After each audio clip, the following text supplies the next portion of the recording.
We're missing a few, right? We are missing a few. So we have, Three, do we have, we have five, luckily.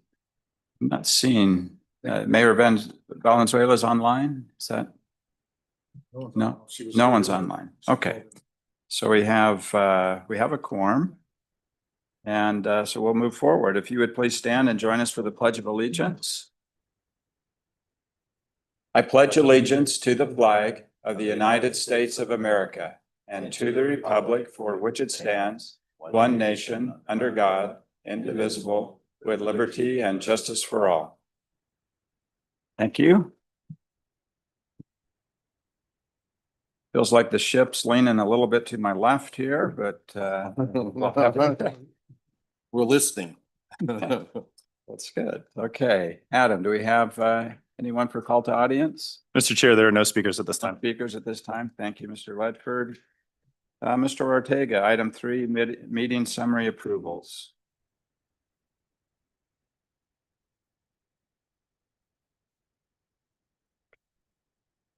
Mr. Chairman, members of the board, first of all, wanted to thank you for the opportunity to be here. As far as those summaries go, I believe they have been made available to you. Unless there are any changes, I think the appropriate thing at this point would be to entertain a motion to approve them as submitted. Okay. I'll move. Move to approve. Second. All right. Any discussion? All in favor, say aye. Aye. Any opposed, nay? The ayes have it. For the record, Board Member Hines has joined us, and unless there's any heartburn over this, I'm going to refer to each of you as board members versus mayor, general, Mr. whatever. So we're kind of puts us on a equal playing field here. All right, we'll go to item 4, Mr. Ortega, delivery of current RTA projects. Thank you, Mr. Chair. So I've got several things to go over with you today and really talk through information. I have provided some information. We gave you the high-tech numbering system there in the upper right-hand corner of your document. So when I refer to them, you'll see what I'm talking about. The first thing I wanted to do, though, was talk about remnant parcels, which is not included in the materials. That's been a question that I've heard from the board members. I believe at the last board meeting, you had made some comments and some questions about that. So I've asked the staff to look at that, work with our partners to identify what the value is of that, so we can put a placeholder into the system and into our projections. So we have come up with about $8.9 million. So it's less than $10 million all in. That's based on a pure square footage analysis of what we believe are the remnant parcels. And that's equating them at about $13.61 a square foot. Now, keep in mind, that's probably a high number just because it doesn't include brokerage fees and other discounts that I expect that we may see. But it seemed like there was a question in your minds, Chair and members of the board. So I thought it would be of value to bring that forward. I do have staff that has worked with your partners or with some of your staff that's available. If you have any questions, happy to answer those. Other than that, Mr. Mayor, that concludes that part of the presentation. Just one point of clarification. Are all these handouts, Mr. Ortega, are they all tied to item 4? Or? I'm sorry, Mr. Chair. Yes, they're all for 4. So I'm going to go through them and you'll see how they all relate to them here in a minute. But I just want to try to break them down into manageable parts. Board Member Romero. Thank you. You said $8.9 million of the remnants? Board Member Romero, that's correct. Okay. That's what we estimate the remnant parcels are today. It does not include parcels that we might acquire with money that we have in the bank, those kind of things. But it's money that we see as potentially outstanding that could come into the program. Do you envision moving forward with the sale of these remnants? Like, do you envision a process in terms of how to get rid of them? Because I know that each jurisdiction runs their own program, including purchasing, parcels and then leaving the remnants. How do you envision in terms of the process of, making that into real money? Mr. Chair, Board Member Romero, So the statutes outline how the disposition of property is to be addressed or dealt with. We will follow that. However, I know that, for example, the city of Tucson has a real estate focus or department. We will go to them and ask, how can we support getting those off the books, basically? We'd like to get them back in private hands and realize those proceeds as quickly as possible. So the staff first order of business was what is out there. And then the second order of business is how can we help and support and facilitate getting those off the books and into the coffers. Board member Romero, one of the pieces that I think is important, I didn't mention because it's a wash, is the Broadway remnant parcels. So Broadway is about $5.9 million. That was an agreement between Rio Nuevo, the city of Tucson, and the RTA. What we did there is basically those dollars will go to reimburse the city of Tucson first, but then come back to the RTA in the long term. So in essence, I didn't really talk about that because it's a wash today. It's a reimbursement. Now, ultimately, I'm hoping that we'll see some money come from that to the RTA. But right now, I don't think there's value in putting that on the books because I think it's too far out. So I just wanted to make sure that, Mr. Chair. Any other questions, Mr. Chair. Board Member Murphy? Just to follow up on that, because not only does it put real money in the bank, I think it was part of one of the auditing questions, right? A part of a cleanup, end result on, has everything been accomplished, so to speak? And isn't that also a piece of that? Mr. Chair, Board Member Murphy, yes. And so that's all part of this effort, is to make sure that we basically put those to bed, those Right. issues that are outstanding, Right. make sure that we have a game plan for addressing them as we go forward. Right. So absolutely. Thank you for the Thank you. comment. Just Board one Member more Romero. question. So 8.9 million, and you say that it might be less because of the, the brokerage of et cetera, but it's going to take some time. So that's one of the reasons why you're saying we shouldn't count that money as part of the availability in funds.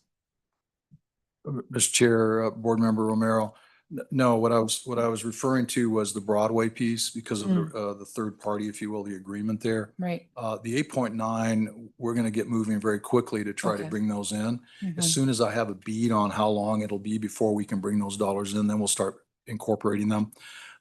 My gut is we're probably looking at somewhere around 20% cost of actually marketing them and getting them out in private hands. So that number can drop, maybe to 6 million or 7 million by the time we're done. Still important and still will be included, but I'm not expecting that to be Yeah, huge I numbers mean, at this point. it won't cure our problems. Are most of this remnants usable? Because many times it's just little strips of land that are remnants.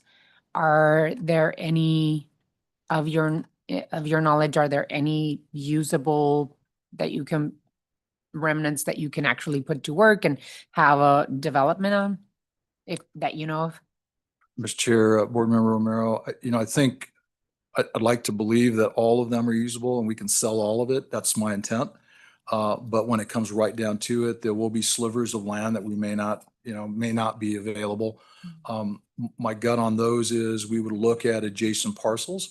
And if it makes sense, we might go have a conversation with them. Yeah. Usually what that means is a drop in price.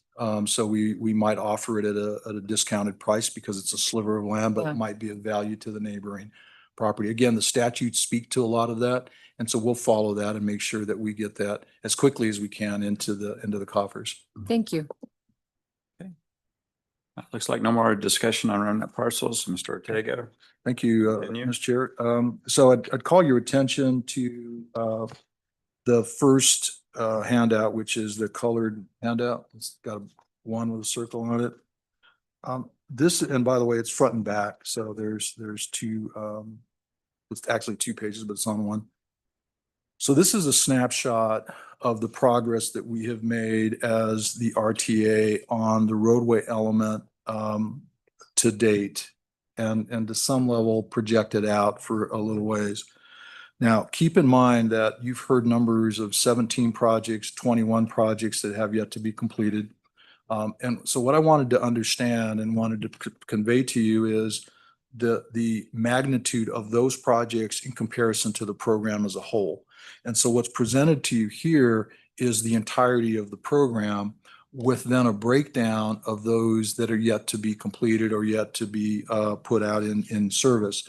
Now, if you go towards the bottom of the first page, you'll see those percentages. There are segments of some of those that are 100% complete.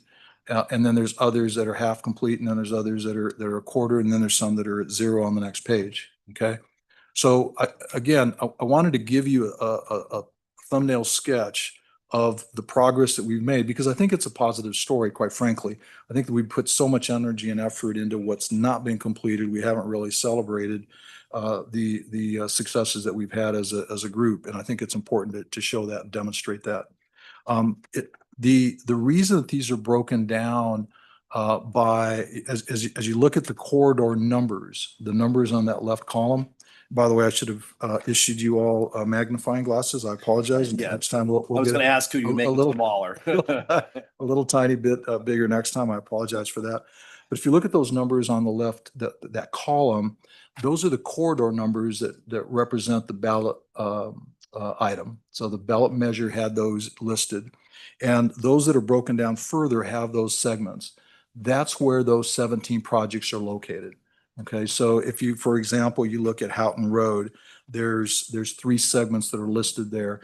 You know, one of those is 100%, then there's 25, and then the 5% is actually the piece that we've just started planning on. We haven't done any construction on it yet. But again, the corridor has been started and it shows here. So I think it gives you a good indication of what progress we've made on the overall program up to date. Yeah. Mr. Chair, could I just interject on that? Board Member Murphy? That one point, because part of, I think the ongoing conversation is what is completed or it is starting mean completed and what phase. And I thought Houghton was a good example of that from a statutory, because I think a lot of this will be legal from a statutory perspective. You know, how would you cast Houghton? Because it's been all phases at least have been started. So does that meet the statutory requirement? I just throw that out there as we go through there, kind of framing what is the definition of started, completed. Yeah, you know, both statutorily, obviously for marketing is a different point, but from statutory. Thank you. Mr. Chair, I don't necessarily have a response to Board Member Murphy because I don't think there was a question there, but I do want to point out on the back, if you will, at the bottom, where you see those zeros and those 5%, those cause me concern because the 5% is basically planning activities, design activities that have occurred on those corridors, which means that there's not been any construction. By the time that we meet again on the 31st, I'll have more information for you, but that does cause me concern because are we in fact delivering per the statute? Now, keep in mind that the 4 projects that we placed into RTA Next are included here. Now, the out there, if you will, is if they stay in RTA Next and the voters have an opportunity to address them, either in their current state or modified scope, that gives us an out for those. We don't have to worry about them anymore because the voter will have addressed those, okay? If they're not in RTA Next, then we're going to have to address how we comply with that requirement of starting construction by that. I've asked Lisa Ann, our attorney, to help with that, and she'll be working on that, giving you some language on that. So I just wanted to point that out. That is a potential challenge that's out there. Board Member Maxwell? Yeah, thank you, Mr. Chair, and Mr. Ortega. So even if we make a decision at some point that we're not going to go forward with a vote by the end of the RTA, those 4 have to come back by definition there because there's not really an RTA next in existence, correct? Mr. Chair, Board Member Maxwell, that's correct. They would have to be, I have assumed for all of these discussions that those 4 projects, and I'm not going to refer to them as deferred, although we've talked about that, because that implies delay. And I don't believe it's a delay. I believe it's just reassigning them to a different funding source, and we'll talk about that here in a minute. But if we're to have a complete picture of completion of RTA 1, we need to have those 4 included in the mix and in part of the conversation. That's why I bring your attention to that. Mr. Ortega, I had a question, and I appreciate you providing this information and the breakdown. Can we presume then if a project is shown as greater than 5% that it's begun construction, that it's in a construction phase, or?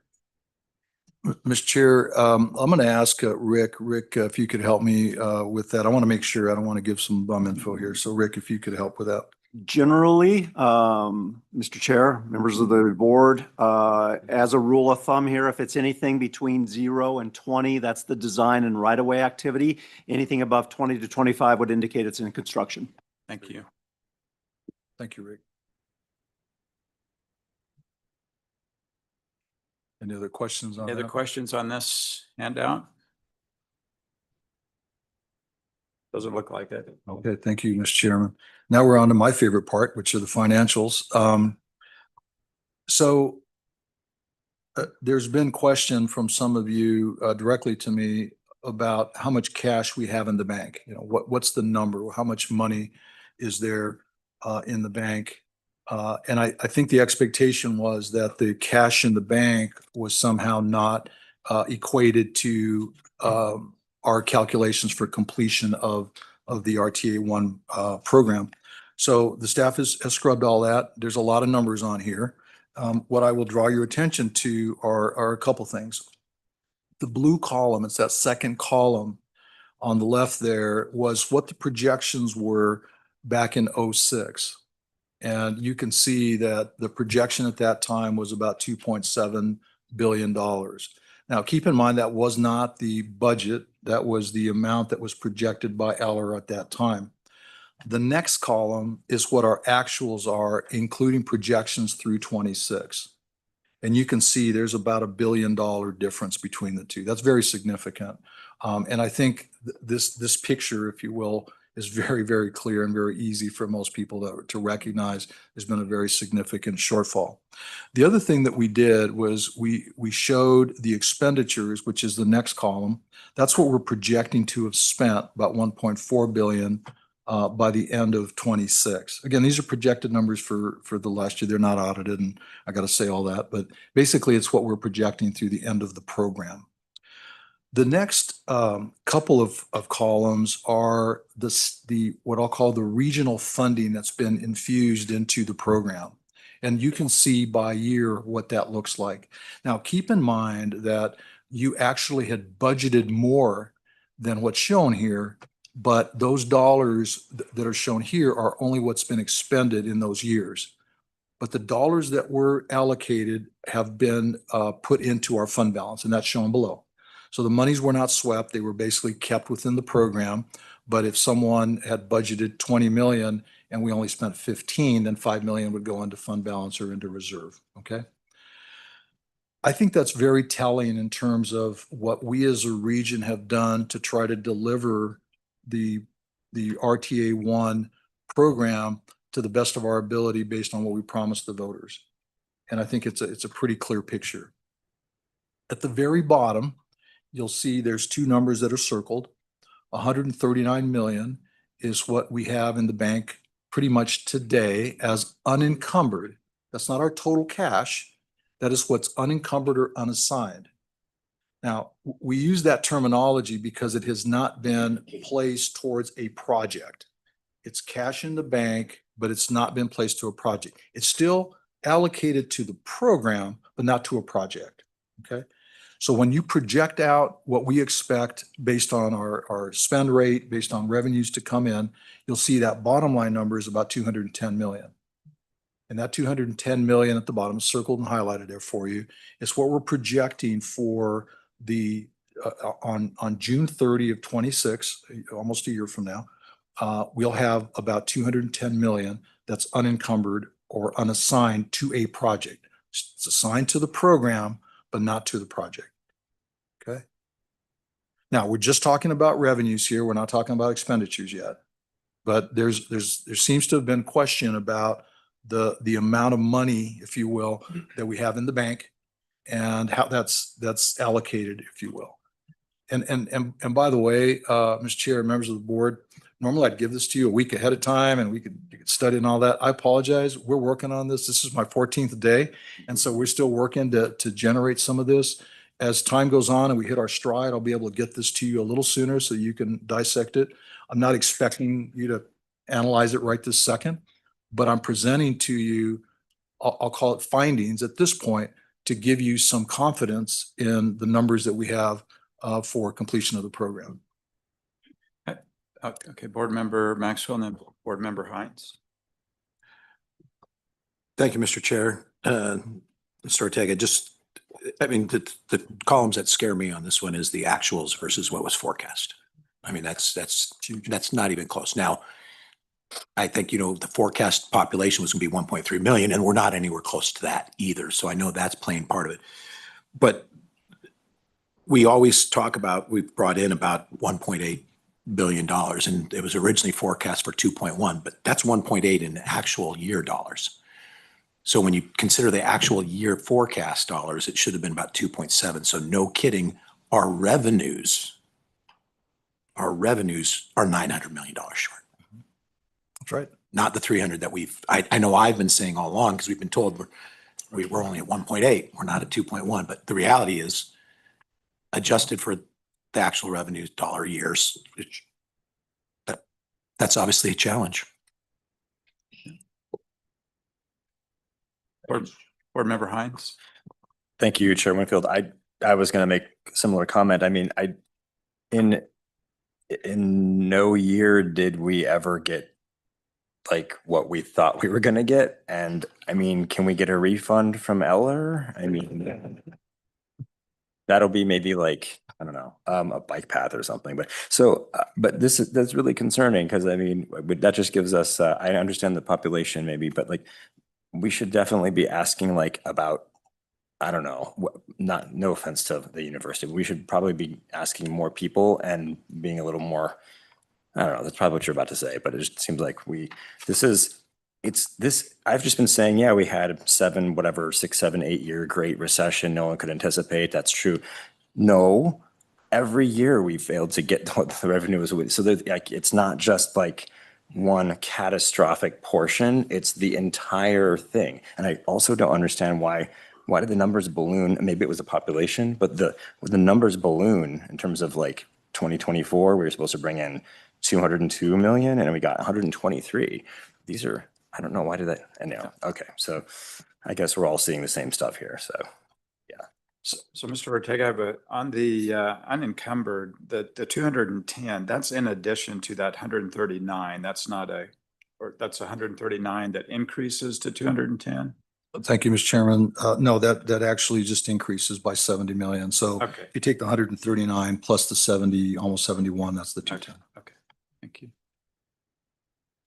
Board Member Romero? Thank you, Mr. Chair. I guess my question is, what do we do with the 139, right? I know that you're going to show us the next numbers in terms of the projects that are still to remain to be done. But it sounds as though the 139 and then you say the 70 million in addition, which is 210. I guess my question is the 210 million available to be allocated for the remaining projects? Because that could certainly fill a piece of the gap that's missing to finish the projects from the first RTA. Mr. Chairman, Board Member Romero. So yes, and it's already there. So that's part of the challenge is when we walk you through this, that's why I said this is only the revenue side, right? When you see the expenditure side, you're going to see those dollars are already built in. So the shortfall includes these numbers. I'm sorry to be the bearer of bad news, but you're going to hear a lot of bad news, but that's really the bottom line is those dollars have already been allocated. And so when you hear numbers like 143 million and these numbers are already built in. What I tried to do is dissect it so that you would have a picture of the cash that we have in the bank, because there's been a question. And so I think it's a very healthy question. Let's answer it and put it out there. And so as we go to the next handouts, I'll go through that with you and we'll be able to answer it. But back to the point though of the shortfalls here, if very simplistically, if we think about it, the projection was at a level, and we'll say that the projection was actually 2.1 billion. Our revenues came in at 1.7 billion. We then added some regional money to get close to that 2.1 billion, and it looked like everything was great, except that's on the revenue side. Except on the cost side, the costs have gone way above. So that delta, if you will, even though we made up some of it with regional money, the delta is so significant that we just weren't able to, as a part of that, like as Board Member Hines mentioned, we never made up. We never caught up. So, No, so, Mr. Chair. Board Member. And it's not really in the form of a question, but that's why for Board Member Hines, who hasn't been on a long time, the sensitivity on RTA next is maybe we're oversensitive, but whether it's bonding or contingency, there's pessimistic, there's been a lot of that conversation because of that history. What's the corrective action? What's too pessimistic or enough? I don't know, but that's where a lot of these conversations have come from on why we don't want to repeat, and how careful are we, or over careful or not careful enough. So that's it. Mr. Ortega, on the HERF funds, there's four figures, 234 plus million, 69, 135, and then that balance. Of that HERF funding, what has been allocated to projects? Mr. Chair, I'm going to turn that over. Who's ready to do that? Would that be James? James? Okay, James Tow's ready. He's up.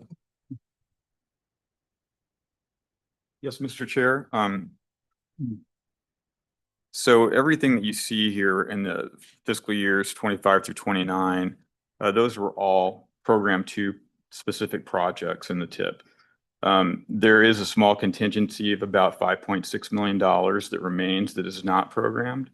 But other than that, all of these would belong to a particular project. So okay. So if I look at, so that balance that's monies that haven't been allocated to a project. Is that correct? So if I added those four figures, is that the total HERF funding that's been allocated to RTA? So the fund balance you see, the 91,177, Yeah. those are program dollars for the most part. They just have not been expended. So it's all programmed. It is, except for the 5.9 million that I mentioned.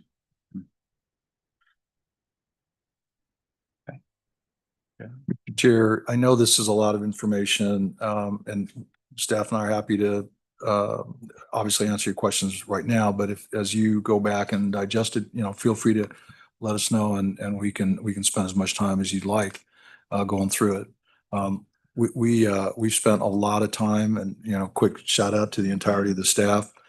They've really worked hard to put this in a format that is, I'll use the term easy to understand. But it really took a lot of effort to get to this point, but I'm very confident that these are solid numbers and that we can walk you through how we came up with them. Thank you. Other questions? Yeah, Board Member Hines? Thank you. Just one more quick, there are other elements. I mean, we're mostly focusing on the named roadway projects, which I completely understand, but there are other elements that the voters approved in 2006, and those were obviously due to the numbers we're seeing, the things are shifted around and allocated differently, and some of those elements,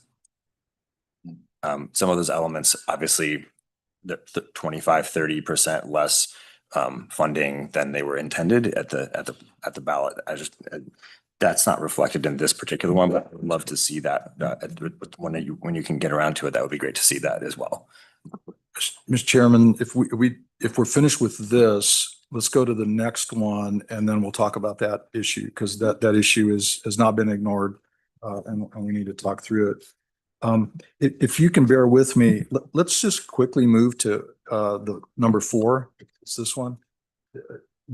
And then I'll come back and answer Board Member Hines' question. So you have heard many times, probably ad nauseum, about $143 million shortfall, which is still accurate from the standpoint that at the end of 29, okay, so after the dollars are put forth at the end of 29, putting the tip to it, those dollars will be, it's this one, item 4. Those dollars are still accurate, but for the following, okay? And what I've given you is an option or an alternative, a thought. So the first is if the election, and we'll get to the conversation that happened at TMC yesterday, but we'll get to that in a minute. If the election is not held, that's an additional 2 months of revenue, which is about $40 million. So those $40 million will go towards reducing that deficit. That's potential positive. We also have been challenging our legal counsel with some restricted reserves that we had built in to the tune and have been carrying at the tune of about $93 million. We have asked how we can use those dollars to finish the program. And so when you take those, basically our shortfall in 29 goes down to about $10 million. Okay, which quite frankly, you know, if projecting out to 29, $10 million, although a lot of money from where I come, is really almost a balanced budget at that point. But keep in mind, that's only delivery of the roadway element, okay, minus the 4 projects that are included in RTA Next. Okay, so I just wanted to, not include, I'm going to get to those in a minute. I just wanted to let you know that I think we've got a game plan that's potential for the RTA 1 roadway elements, excluding the 4 deferred, okay? Not supposed to use that word. Mr. Chair. Yeah. Just a quick question on that, and because we had talked about the remnant parcels, does that include that potentially $9 million, or does that bring 10 million down to 1 million maybe? Mr. Chair, yes, it will. And that's, again, that's why I believe that's basically a balanced budget at this point, because there are other pieces there, such as we have been conservative in our interest. We believe that we'll have at least that interest plus those remnant parcels. And if we can sell them within the next 3 years, I think we're in good shape. But that's only part of the conversation. So I just wanted to go back to the 143 because that's been the number that we've been beating on, and I wanted to talk about that. So if you bear with me, let's jump back to the third, the one that's got this. It's here. So in essence, and Supervisor Hines made a comment about the I'll call it categoricals, and I'll get to those in a minute. Those are not included here.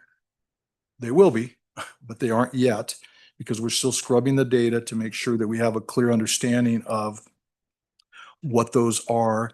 We know that we are short, at least on paper yet, of bike lanes, boulevards, and sidewalks. It appears that way. But we are also scrubbing the data in the improvement program from 26 through 29, because that includes some of those projects. And so what we're going to do is go through, scrub all that, and then come back to you, hopefully by the 31st, and say to you, okay, here is the number for those categoricals and to finish those up. So just kind of tuck that away. We haven't forgotten about those. Those are still on the books. We need to get those accomplished. So let's just quickly go through this. This is really back to Board Member Romero's question about, okay, so what do we do? This is what we do. This is one option of what we do. So the first line there, and these are snapshots as of next June 30. So June 30th, 26, when the tip basically retires or expires, we will have a cost to complete, if you will, the roadway element of about 190 million for the original project's original scope minus those projects that we put into RTA Next. Okay. The next line is the 4 deferred or projects that are included in RTA Next. Okay. So as of June 30 of next year, our shortfall will be about $550 million. Okay. Now, you have already approved infusing cash from the regional funds for 27, 28, and 29.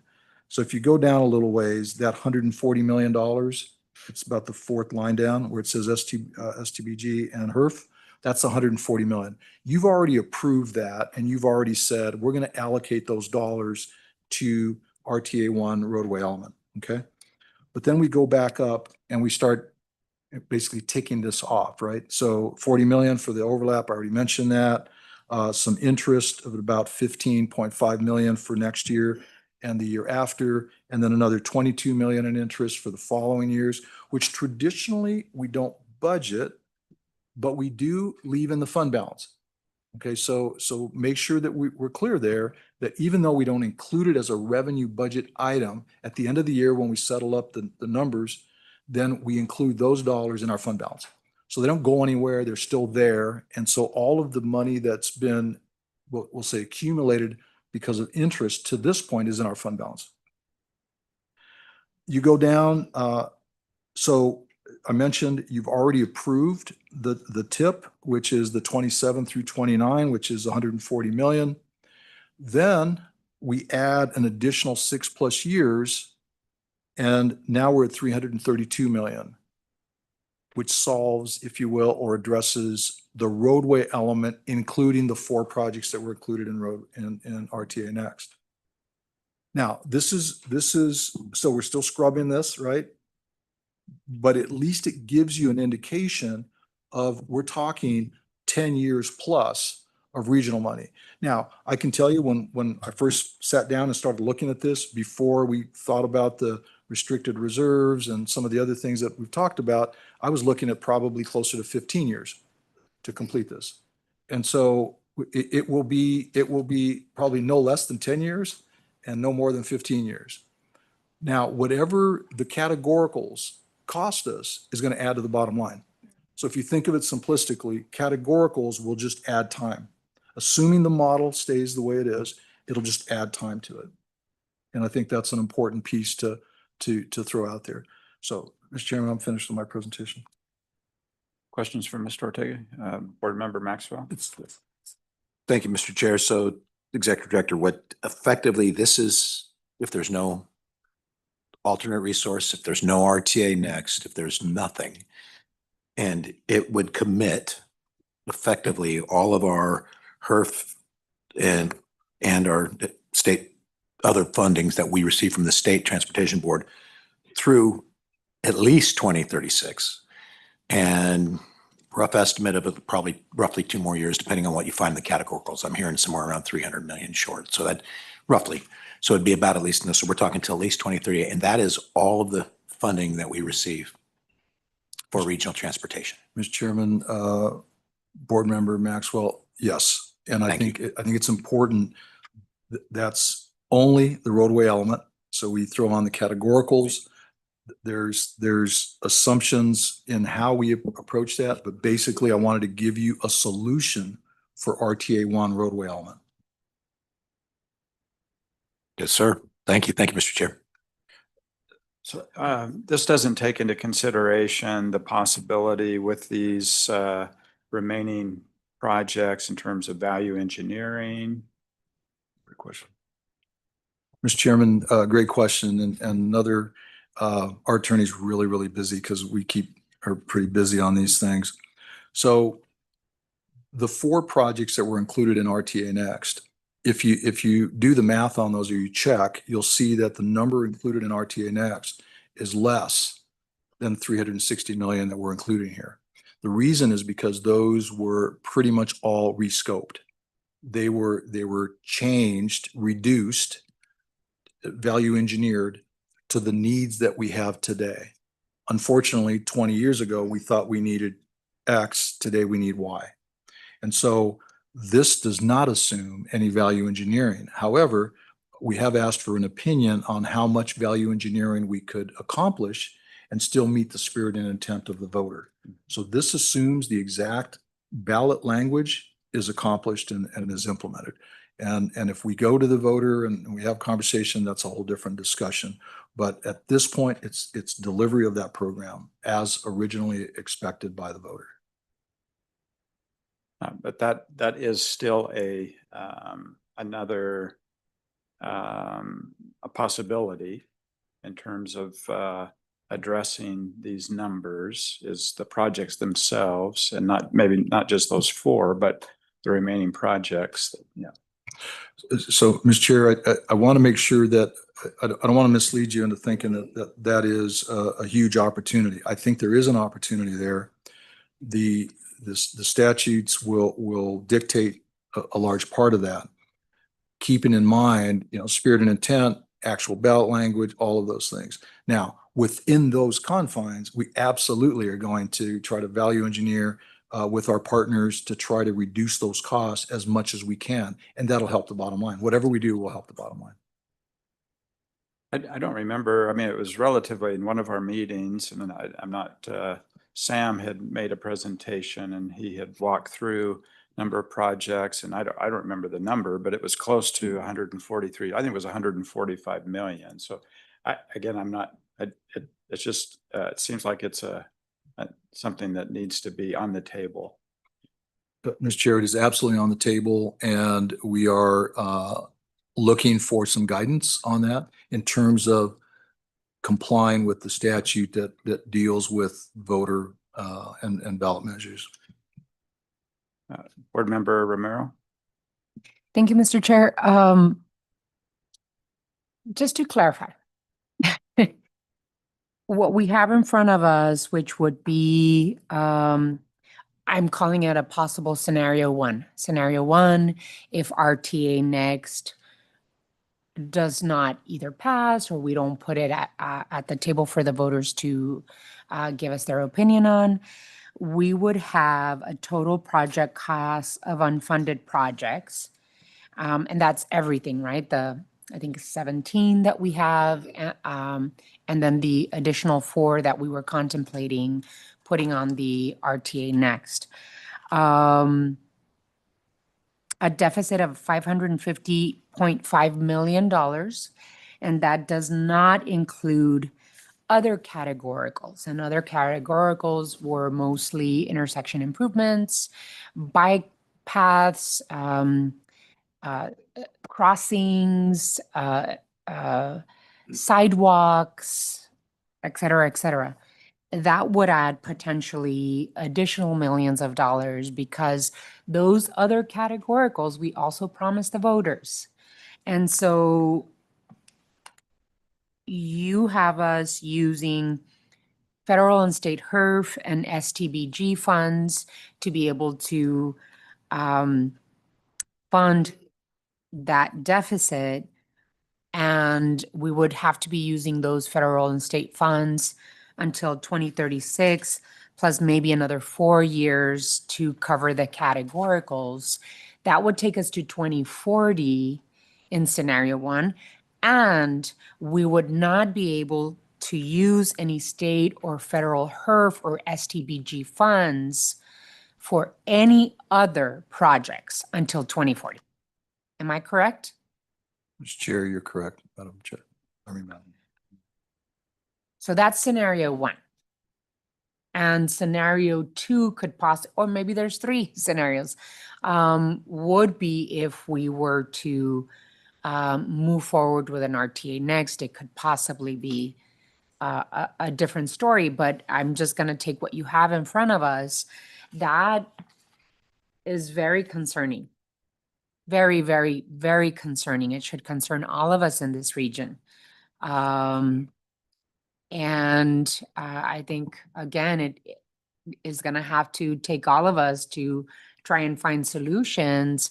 But on our end, in terms of the city of Tucson, and frankly, for the entire region, we also need to make sure that we are counting the projects that are not done and making sure that legally we can present projects and what they have to be funded that pass the legal muster in terms of what we can present to the voters and how much they cost. So I think for me and for the city of Tucson, we need to make sure that any changes in scope need to be legal, one, and based on the data and evidence that meet the needs of today.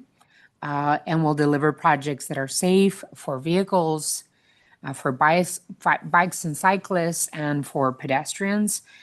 And I think that conversation we can't resolve today, I understand, but I think that the sooner we present and get to an answer as to how we finish the RTA1 projects, the better. Yeah, Board Member Hines and then Board Member Maxwell. Thank you.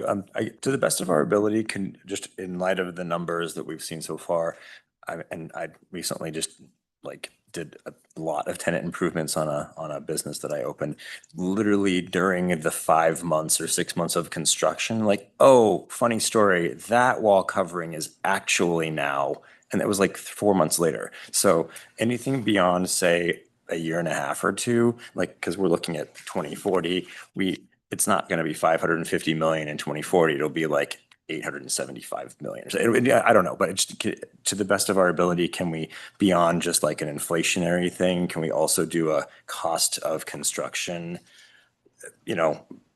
bump as well? Because I just want to make sure that we're looking at the best numbers that we can be looking at as we look at these things.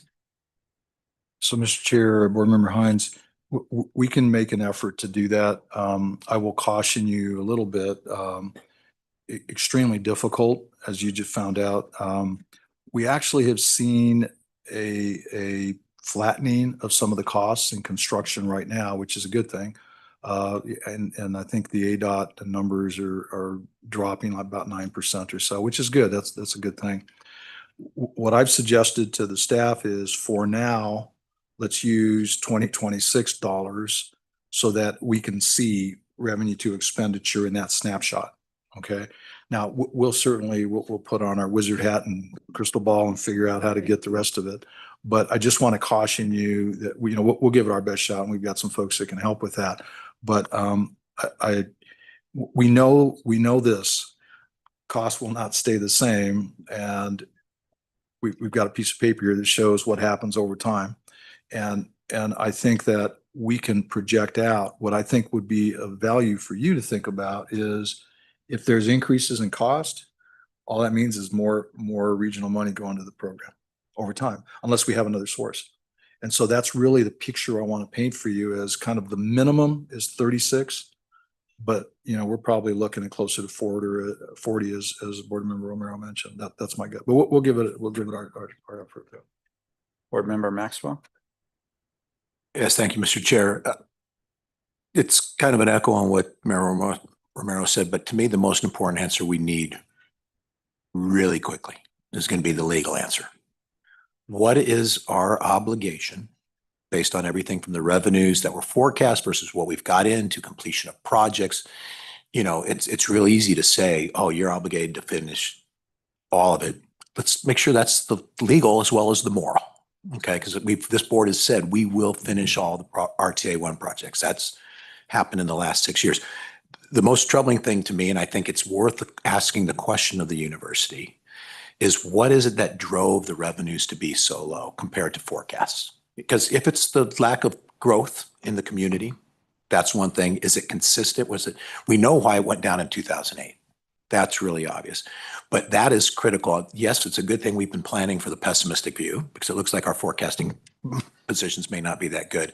But I don't think we can be afraid. It's not criticizing them. It's just the reality. I mean, being an economist is probably as difficult as being a weather person, but the weather person never gets criticized because they go, wow, I'm just trying to predict the weather.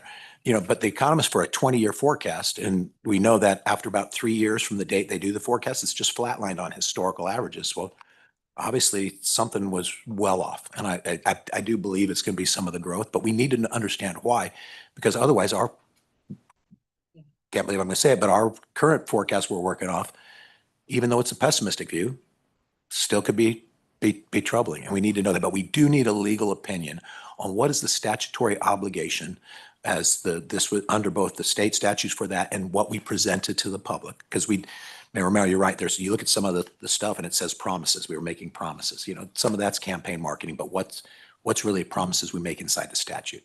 Because the reality, if the money had come in any lower, how can we get there? We're being asked to do I won't say do the impossible, but that's what we're kind of stressing. And the other thing on the cost, just to say from an ADOT perspective, we have seen the cost balloon after COVID. It took off. I mean, close, the percentages is well above 50% cost increase, if not even higher. We were proving multiple contracts well above state estimates because every single bid, and we get 4 or 5 bids, were all within a very narrow range, which is telling us that's the price. So I think that you're going to see that grow up. What we always have hoped in the past is that the revenues would also go up because if costs are going up in general, but the fact of the matter is road construction has increased at a higher rate than the rest of costs. And that's why that you're seeing more and more of a difference. So yeah, of all the things I've seen today is the revenues is the one that's bothering me the most and why we didn't have any insight to this earlier. Mr. Ortega, you had one other handout 5. Was that something do. you wanted to review? Yes, I do, Mr. Chair. So one of the pieces that was brought to my attention early, like 3 weeks ago, was what's the impact to the transit component should the RTA next not be successful? And in essence, think of it this way. We have been focused because of the numbers on the roadway element and the roadway element for delivery of those projects, and now the categoricals as well. Well, there is a component there of about almost $32 million annually that goes to transit operations. And what I thought would be of value is to break it down for you as best we could by jurisdiction. And so you can see all our partners are listed there, and you can see the impact to both the fixed route or dial-a-ride and the paratransit. And I asked for that to be broken up. Now, keep in mind, we didn't stamp this draft. We're still going through some of the numbers, and I know that some of our partners had some ideas and some thoughts on how to present it maybe a little differently. So these numbers might change a little bit, but it shows you magnitude. It shows you the big picture of the impact. Now, keep in mind that should RTA Next not be successful, either because it's not called or because the voters decide against that, these dollars would have to be made up starting July 1 of 26. And I have not made provisions in my numbers for that. So if we add those, then we're going to have to rethink that. Now, keep in mind that, and we're scrubbing this as well, we may not be able to use the regional allocations for this. So even though we're putting $40 or $45 million a year into the roadway element, we may not be able to use those dollars for ongoing operations. We're going to try to dissect that and see how much we could to give you options for that. But my gut would be that we're not going to be able to use those dollars that we put towards the roadway element completion to this while we decide what we're going to do with the rest of it.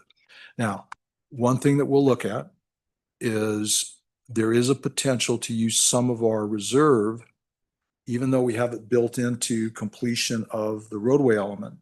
We could conceivably use some of our TPT reserve to fund this for a year or two as we decide what we're doing with the election and those kinds of things as a stopgap measure. But keep in mind, all that does is it lengthens that from 36 to 40, 41 and beyond. So anything we do that takes money away from the program, as we've outlined, is going to extend the life or extend, well, the life of the program, but also our investment on an annual basis. So just keep that in the back of your mind. That was the purpose of this, Mr. Chair. I just wanted to give you something that gives you an idea, a snapshot of what that looks like. Thank you. Any questions from the board? Mr. Chair, I'd just like to clarify that I'm reading this correctly. So thank you. And it's for the small print of those people watching online. So effectively, and this is something that a lot of the community doesn't understand. They just don't.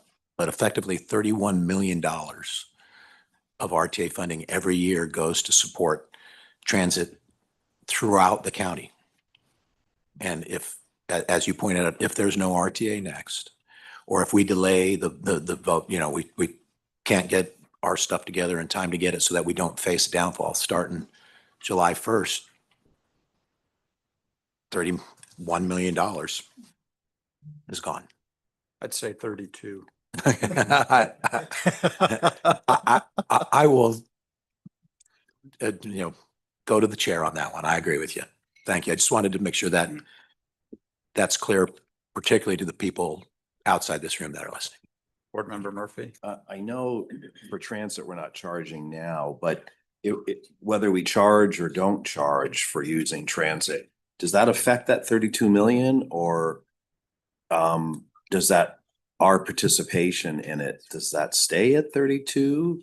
Or again, does fares take that number down to some degree? Mr. Chairman, I'm not sure about that. I know Preston is here, as I believe Mary. Preston might be able to help us with that. It's a great question. Preston. Yeah, good afternoon, Mr. Chair, members of the board. So in terms of fare collection, there is the city of Tucson within our IGAs with the city. They do provide us with fare credits annually. It accounts for about $1.9 million in these services. And that number isn't included in the expenses table, but it is included in the external RTA funding, the little table below. But it accounts for about almost $2 million of these costs currently. Thank you. Preston. Thank you. Mr. Chair, so I understand that it's accounted for in there, but my question is, because when we look at the RTA next plan, for example, we have the amount of money that we're going to allocate over 20 years to the different municipalities to fund, and that amount of money goes to fund that anyway. So if that was 1.9, if it was 3, 4 point, does it affect how much we as RTA put into the system? Do we reduce, in other words, do we reduce our payment based on how much they collect or don't collect? I believe, no, Mary, I'm getting word that no, that would not be the case. Yeah, that's what I understood. What we put in the ballot language and what we've right now got in our plan forward, that goes towards what it's going to go, regardless of what's collected. So. Can I ask a follow-up then? Yeah. So when if we are collecting though, what bottom line does that reduce? Our general fund. Oh, okay. Or the town of Right. Coral Valley? Yeah, The town that's of Coral correct. Valley. Right. It's minimal. Okay. Okay. Board Member Hines? Thank you, Chair. Just one more thought, and looking at these numbers, and having recently talked to another jurisdiction and their RTA experience over the past decade plus, a couple of things. One, I think there's a pretty thorough every 5-year ED/staff review based on actual revenues received, current expenditures, cost of product, all that kind of stuff, throughout, whether it's a 10 or 20-year RTA, depending on the state. And then changes can be made like during that, as opposed to we're 19 years in, right? So like that's, and for whatever comes next, I think that just keeping in mind that is a way that other jurisdictions, regions approach things, that they do some kind of tweaking. Not looking real good year 5.5. So let's just hit pause. And they not necessarily they scrap things and have to go back to the voters, but actually one jurisdiction I talked to, they do go to the voters every 5 years. And that was my second thought, depending on the later discussion. If there is a pause, it might give us the opportunity to petition the legislature to relieve us from a 20-year plan. And give us maybe a decade opportunity, and then we could do this every 10 years, because it just seems really difficult. The numbers just get so far away from what we thought we were going to see once we're in like year 15 through 20, especially. And it does take a minute to get the legislature to do, well, anything. So, but that might be, that might be something to think about as well. Mr. Chair. Board Member Murphy and then Board Member Maxwell. Just to comment on that, because that's the reason we ended up sweeping the other monies, because we did find that. Where I find it interesting is what you brought up earlier, when you start getting into 22, 23, the thought was those revenues were going to accelerate and the carryover would be Great Recession carryover, sweeping funds. And we would work revenue our way out of it. And we didn't revenue our way out of it. And expense wise, we got clobbered our way out of it. So that's, but there was that recognition, the commitment to sweep the monies, to try to do that, hoping there was a sunnier day, coming. And again, costs went skyrocketing, and for whatever reason, we're further away from accuracy, in 22, 23, almost $80 million under what we thought Eller told us we were going to have. So it was kind of the perfect storm on both sides from a negative way. Board Member Maxwell? Mr. Chair, thank you. I personally would be very cautious saying we're going to go to the legislator to solve our problems. I just think that's a dangerous precedent. I just do. What I would suggest, and this is something really for the executive director, and in conversations with the past executive director, it was made clear that we could do that. What people don't understand is there's a whole administrative code that goes behind what the ballot language and what goes to the ballot. In the administrative code, we were discussing already, and sorry, supervisors, before you came on the board, we were already discussing the idea of inserting language in that to have checkpoints on both the projects and the funding and the priority, the order. And one of the challenges we faced in 20, we didn't have any of that. So we couldn't go back. But if we insert the ability for us to review and checkpoint it at the 5-year, the 10-year, the 15-year, and we've debated that on how long that window should be. But that's a way, to me, that gives the board the authority. And if we find that projects aren't really need to be designed like they should be, that gives us an opportunity at that point to go back, not for a new RTA, but for an amendment to the project to the voters, because if it's significant enough and we need to get that. So I think the administrative code is one of those things that we could incorporate a lot of that way before I'd suggest going to the legislature to say, if you want to change our statute, because there's going to be some that are going to want to just eliminate it. Okay, so Mr. Ortega, we recognize that this is a work in progress. We certainly compliment you and the staff for pulling this together in a relatively short period of time and helping bring clarity to the current status of delivery of the current RTA projects. You had in the write-up here, is there specific direction that you're looking for? I mean, what I've heard from our discussion is there some legal direction to review in a sense of, what is complete? There was also, in terms of your handout item 3, where you're talking about resources, there was some discussion there about value engineering and what role does that play in this? Is there additional? Yeah. Sorry. Well, one question I have is, because we're talking about to 2040, maybe the PAG sweeps, but I'm assuming none of us will be here. So it's always the conversation of binding, future councils, and, that's mostly associated with the town. But as a regional council, we could say we're going to sweep till 36 to 40, and then we all get replaced in a few years. Does that legal authority carry forward, or does a whole nother board get to undo all of those types of questions? Mr. Chair, Board Member Murphy. So there's 2 parts to the legal analysis that I've requested, or we requested. One is, what are the bounds? What are the guardrails? The second is, what's the consequence? And I don't know that. And I think we'll know that when our council gets back to us, because the consequence will be the same for you as it is for a future council, based on a ballot measure that was taken to the voters. And so that's the conversation that we're going to have. And part of it, quite frankly, is if the voters approve it for 20 years, is it over? Is that commitment over? Well, Right. Chances are pretty good the answer is no, if we haven't finished all the projects yet. So we're going to, but I've asked both. Right. So latitude and then consequence. Can I follow up? Madam Chair? Yeah, of course. But part of that is what we certainly have committed to is the money that we've collected from the half cent.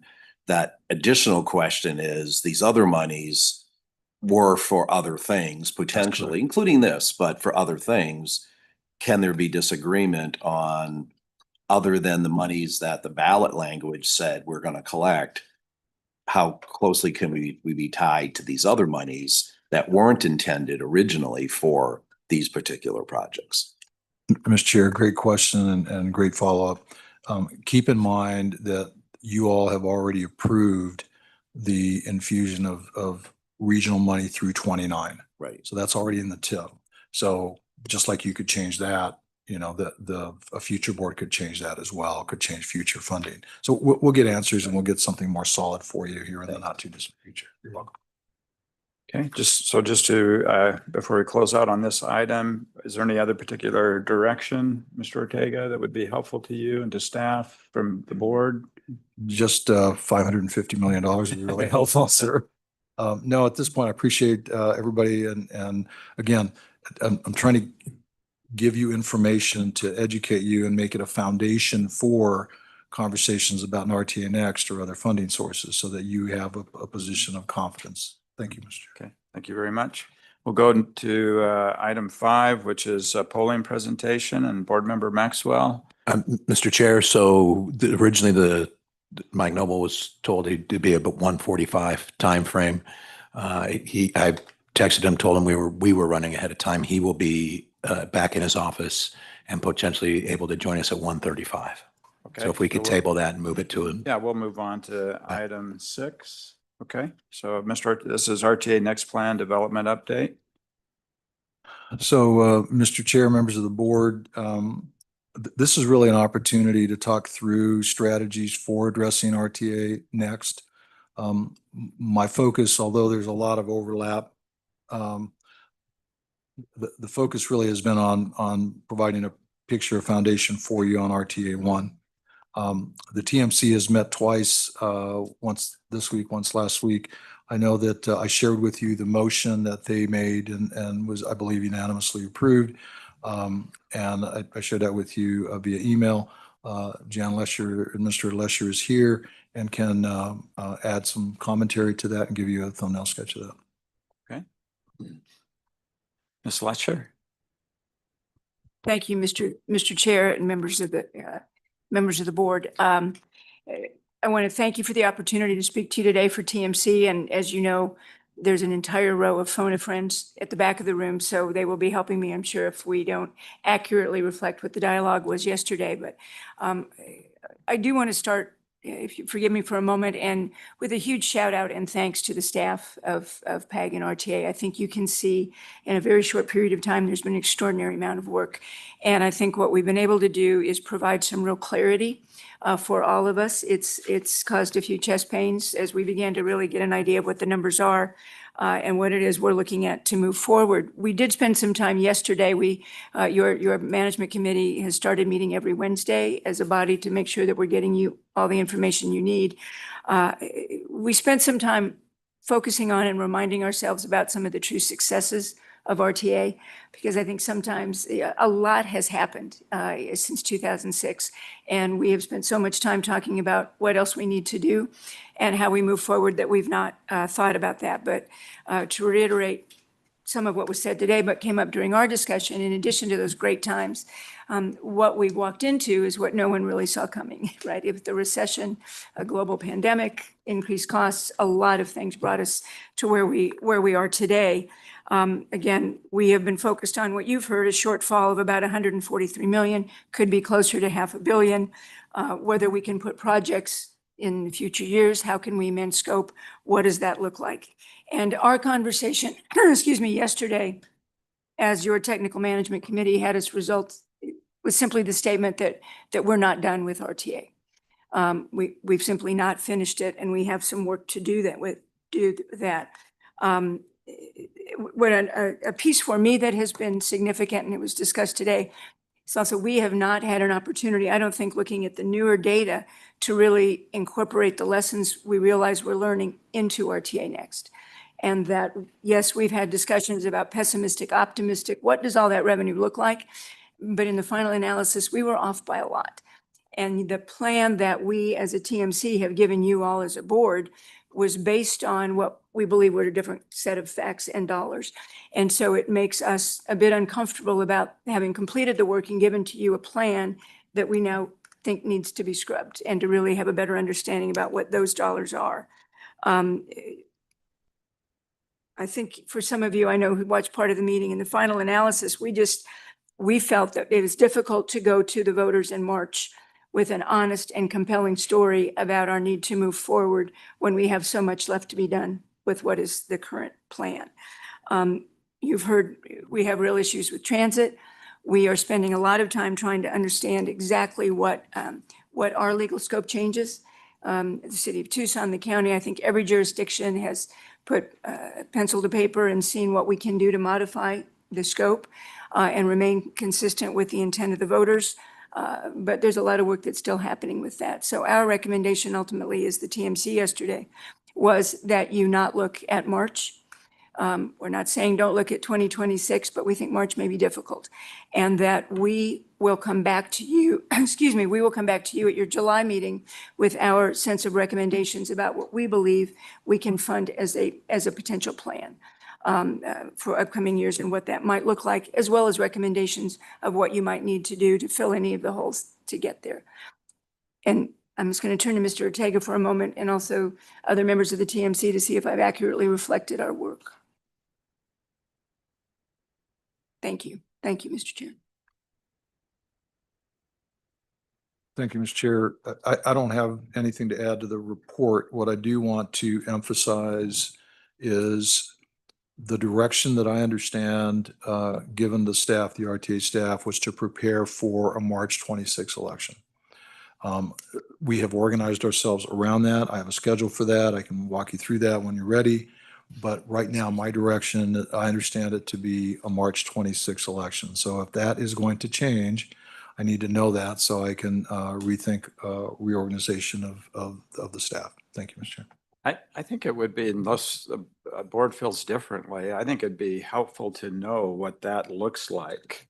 I did have one quick question for you, Ms. Lesher, and that is, when you say scribe, is the concern that are you talking about RTA Next? That you have a concern that you've handed us an RTA Next because you don't believe the funding is going to be there based on the projections for the original RTA? Is that the concern? What? Sorry, thank you. Thank you, Mr. Chair. Our concern is that when the task you gave the TMC initially and that we came back with was a plan for RTA Next for 2026 and a go forward basis of about 240 billion, I recall, and what that would look like.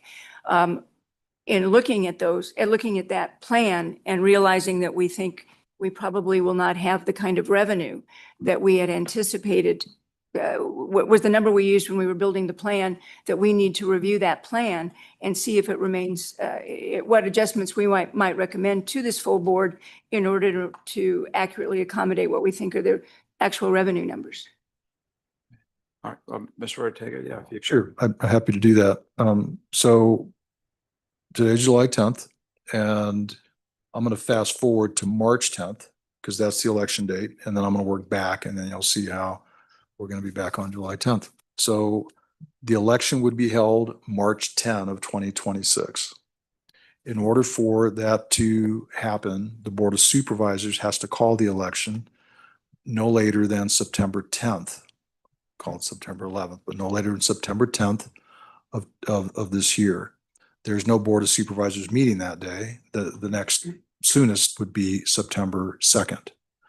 The materials for that, so at that meeting, the Board of Supervisors calls the election, approves the ballot language and the plan, which would include the plan.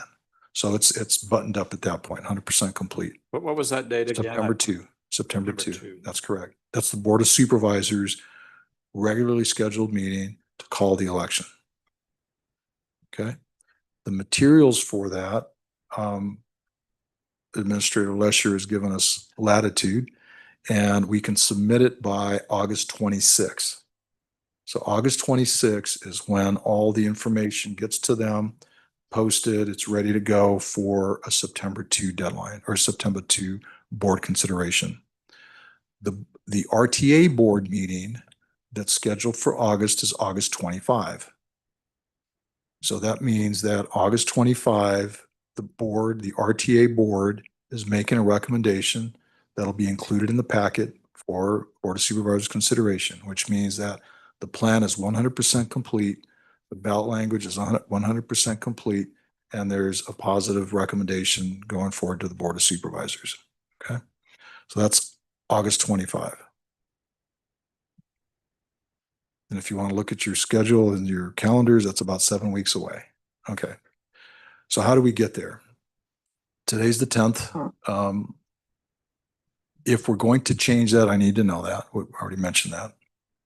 My homework for you was going to be, or is going to be, please take a look at the RTA next plan that you voted on and sent for public comment starting today, and bring back to me any tweaks that you would like to see by next Tuesday, which is July 15th.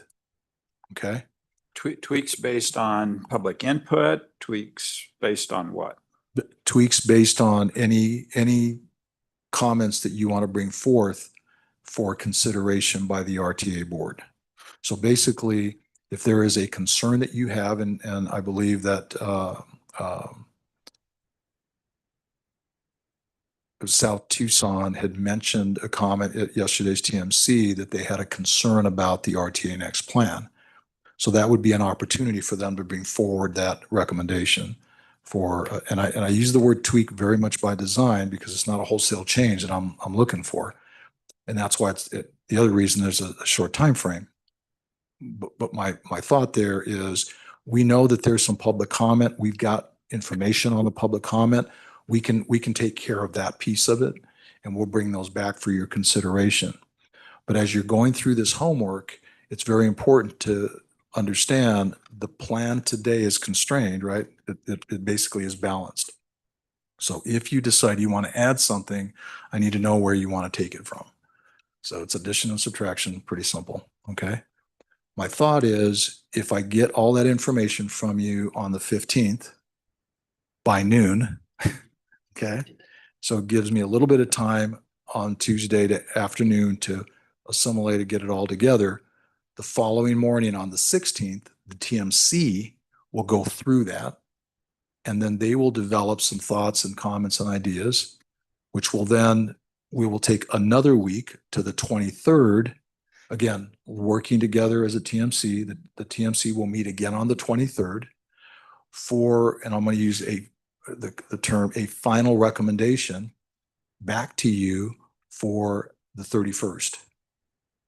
So that on the 31st, you now have all of the commentary that's been provided by the RTA board addressed. Doesn't mean it's included, but it's been addressed, and we'll go through the comments one by one for consideration on the 31st. So that the plan then is basically complete on the 31st, with still at least one more opportunity for minor tweaks. But it gives us an opportunity then to say we have a pretty much fully baked plan ready for the Board of Supervisors. Now, keep in mind, we don't have a meeting scheduled for the second or third week of August yet for the RTA board. We'll be reaching out to you and seeing if there's an opportunity for you all to get together. So the 31st is the recommendation from the TMC. You'll have a plan in front of you. Then there'll be one opportunity, hopefully in the second or third week of August. Ultimately, the board can consider the final plan going to the Board of Supervisors on August 25. So those are the logistics. I'm confident we can make that happen in terms of all of those pieces. It's a lot of work, but I think we can do it. And that's what I wanted to present to you as an option for you to consider on how to get it in front of the voters on March 10th of 26. Was that option laid out to the TMC? Mr. Chair, yes, I went over this with them yesterday, so they understand that we're outlining, at least from again, that's to get it on the ballot for March of 26. That's just the logistics of getting there. That's all. Yeah. And just the other, and I'll open it up to the board. I had thought that we did have a date in August where we had a quorum. Jackie, I mean, you sent out, board members responded. We had today as a date. We have the 31st. And then I thought there was an August. Oh, it was the 25th. So there wasn't one before that. Okay. All right. Board member Maxwell. Thank you, Mr. Chair. And Jackie, I just want to follow up then. I mean, we obviously the meetings, the more members we have in attendance is better. But if we are going to try to do this in March, the more meetings we have is better. And we've talked about this at the last meeting. Even if we only have a 5-person quorum, it gives us an opportunity to just discuss, throw on the table, talk about if there's any more tweaks, as Executive Director Ortega said, any tweaks, what we want to do, and any more concerns prior to going into that last meeting. So I know that we were looking to get a significant quorum, but I'd love to see us re-polled for those weeks, because if we can just have 5, there's no, well, my August is pretty open and I'll make it open, but there's, it's really just getting the conversation to try to keep working on it. So I appreciate that. Thank you. Board member Murphy. Mr. Ortega, when the municipalities are working with you to try to tweak, are you still comfortable after all this conversation that it's going to be in the framework of $2.4 billion? Or do you have an expectation, so this is not repeated, that it might be something less than that? I know probably that question goes to, can we do it in that type of time frame if we have to re-scrub and relook at the numbers, whether they're also the construction costs, which obviously we should probably all go back and look at, but also from the revenue projections, is 2.4 what realistic that we're marching towards? Chairman, Board Member Murphy. So am I comfortable? The short answer is, let me tell you what I've been thinking about, and then you can help me if I'm comfortable or not. So clearly the challenge is, $2.4 billion is a lot of money to try to infuse into the economy and into, we'll say, operations and construction. One of the reasons that we are talking about going until 2036 or 2040 is because of how we did not perform under the current configuration, the current way we did it, if you will. There's no blame there. I'm not going to throw blame at it, because I think that there was significant concern, you can see from that spreadsheet, in the 10th, 11th year of the revenues. And we couldn't be reckless or careless and let projects and contracts go without knowing we had money. And at that point, things were looking, well, they were looking bleak. They're really looking bleak, right? But that's a concern. Okay, so fast forward. Let's assume for a minute that we are able to somehow infuse cash into the RTA 1. And I know you're talking about RTA next, but in this instance, they're very, very, very closely tied. We have probably a tail, if you will, of completing the RTA 1 of 5 to 7 years, construction wise. Just saying, okay, here you go out and build this stuff, right?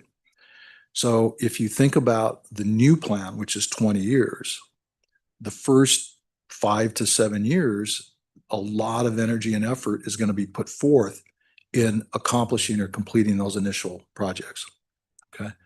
So the conversation really is one of, we're compressing those extra projects, if you will, that we're adding in that 13 through, it's not entirely fair because we would do some in parallel, but generally speaking, simplistically, 13 through 20 years, right? And so when you start to think about our ability to deliver in the current configuration and the fact that we're really talking about this extended period, right? It makes me nervous to be able to confidently say to you, we can deliver within that time frame. Now, having said that, I think we can have some lessons learned, right? One of the pieces that I think is important, why did we slow some of these projects down? Okay, well, that's a policy decision, and that can be a management or administrative decision as well. And so I think what we have to do is dissect some of that and say, okay, why did we not complete some of these projects? What was the holdup? Right away, I just heard some numbers. By the way, for the completion of RTA 1, I authorized the proceeding with the right-of-way acquisition for Grant 5-6. Okay, those are important pieces, but we got to get moving on them. That right-of-way cost has almost doubled in the last 5 years, right? So those are decisions that we have to think about in terms of the new program and how we deliver the new program. So I can't with absolute confidence say to you that, yes, absolutely no problem. I do think that there's strategies we can employ with our partners up to and including potentially RTA hiring folks to help with that and help with the administration, and not only the contract administration, but all of the pieces that go along the project management piece to support the partners. And I think part of what I observed is that we are the funding agency, but guess who's accountable? It's us, right? We're accountable for, I'll use the term, not performing as we outlined to the voter. And so it'll be important for us to think about, okay, how do we change that? And it's not fair to just say, Oro Valley, here's your money, go off and do that, right? I understand what the IGA say. I understand, I'm very clear on that.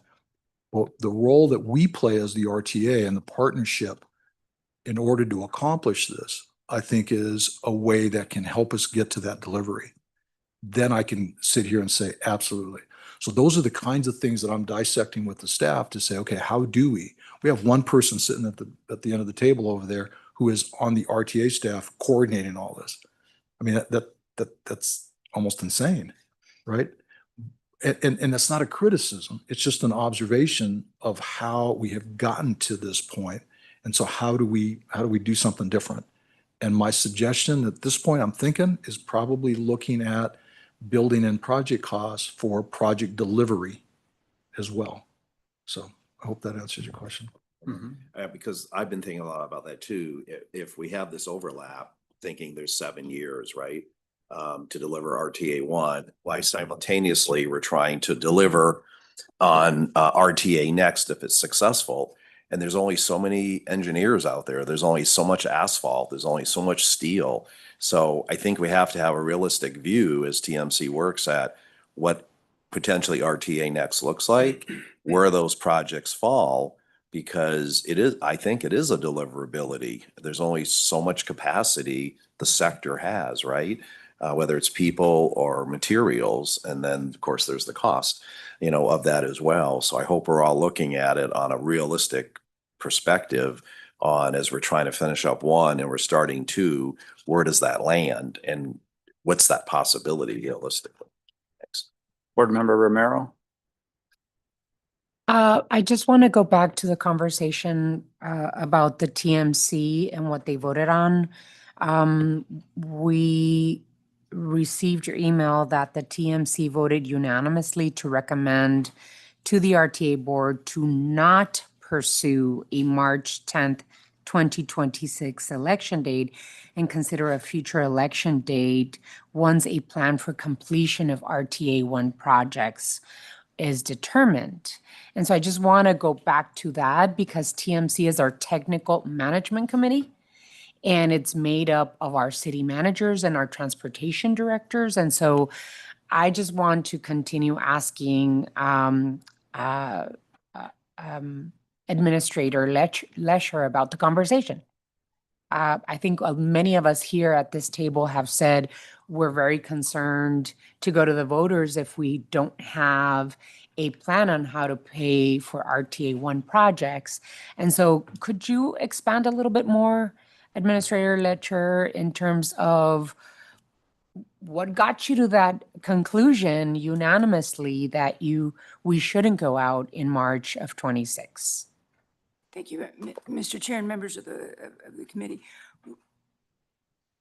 The entire, the Technical Management Committee, I think working, and I'm going to speak for the staff, working together with all of the staff, is coming to the table with a single focus, which is the continuation of regional funding for transportation and a plan that meets the needs of the region. And so we looked at all of the projects, all the dollars, and we look at it as well in terms of what did we think is the greatest opportunity for success? Because failure is not the option on this when we all know the kinds of dollars that come into our programs. What we looked at is where we are with RTA, with the original RTA, RTA1, the projects that need to be done, and had a conversation for a couple of hours about how we go to voters and what is the conversation we have with voters. And does it make sense for us to now to go to the public and be very honest and be very candid with all of our voters and say, here's what we thought when 20 years ago, we thought X, and here's what's happened. And we need people to understand where we are, not only with the road projects, but with the other elements, with sidewalks, with pedestrians, with wildlife corridors.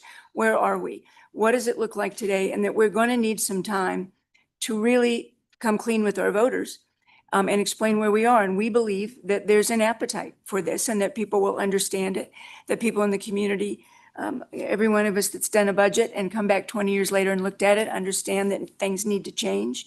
How do we talk with the community? We spent some time at our meeting talking about the entire groups beginning to live at every Rotary and Kiwanis Club in the community and taking a message out about the significant need we have and that we are not in any way looking to stop regional funding of this, of the program and all the elements, but we are looking at for the greatest opportunity for success.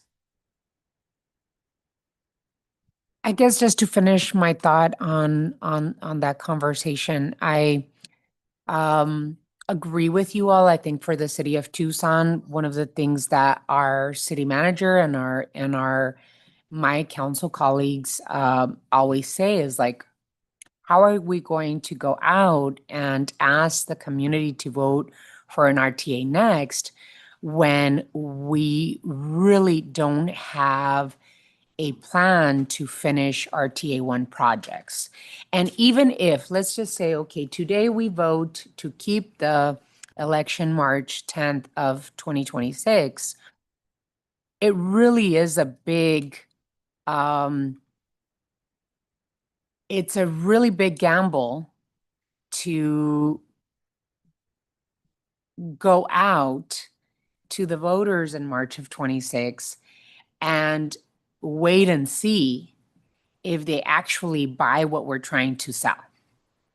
Because they could turn around and say, you haven't finished RTA1. We still need to know how you're going to pay $550 million for RTA1.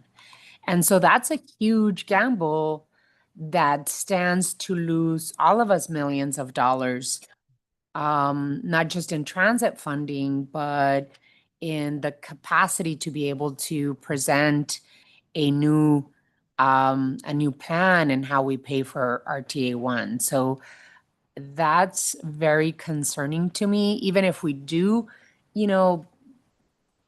go through the steps and put it on the ballot, and I think it's not a good thing to not be able to give the community some time to engage in the plan that we have on the table right now. But anyway, I'm concerned, and I guess Ms. Lesher, was that part of the conversation that you all had at TMC? Mr. Chair, Board Member Romero, I think that was a lot of the conversation. And I think one of the things we talked about was the reality that, as I think it was commented earlier, Mayor, many of us will not be here in 20 years. And I think a lot of us were not here 20 years ago. And that's true for the voters of our community, and that someone can suggest that the voters don't really know what was in RTA, so they may not know that we failed. In that sense, I mean, again, I want to highlight all the successes, but that there are projects that were not done. Part of our conversation is the fact that when we get into a campaign, there are people who will make very, very sure that people who are voting understand where the delta was. And so to suggest, I think that, yeah, we weren't quite there, but nobody really knows, and we had got a good job doing it. We have handed opposition a significant issue against us. And again, we just kept coming back as a group, I think. And again, I welcome anyone to expand on anything I've said, that we haven't done the first work, and that it's difficult with honesty and integrity going to the voters until that is done. So Board Member Maxwell and Board Member Hines, can I before you, I just have to say, and out of all due respect, we have not failed with RTA. And I think that the sooner we can equip ourselves with language to speak to what has been accomplished, the much better position we will be. We have 19 projects that are 100% complete. We have we have 3 that there are 0%, and we have, and so we acknowledge that, and we're going to address that.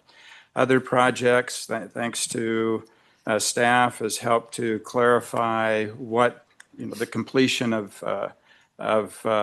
those projects. So I think there's been an incredible amount of that has been accomplished. And I think this board and the board previous to us have really shown they've made Herculean efforts to make this happen with $1 billion shortfall. So I just believe that we have an incredible story to tell, and we don't do ourselves any favor when we don't tell that story. I think it's an incredibly positive story. So Board Member Maxwell and then Board Member Hines. I see the reinforcements are moving in, but I'm going to ask you possibly to sit down just for a couple minutes, because you can sit over there. You can sit wherever you want. Come on, Shane. I've got a lot of questions to follow, but I've heard multiple times to say everybody's given their opinion of what the voters think. All right. So, Mr. Chair, with your concurrence, Mike Noble is now online. I'd like him to come in and give the results of polling. We've had this polling for several months.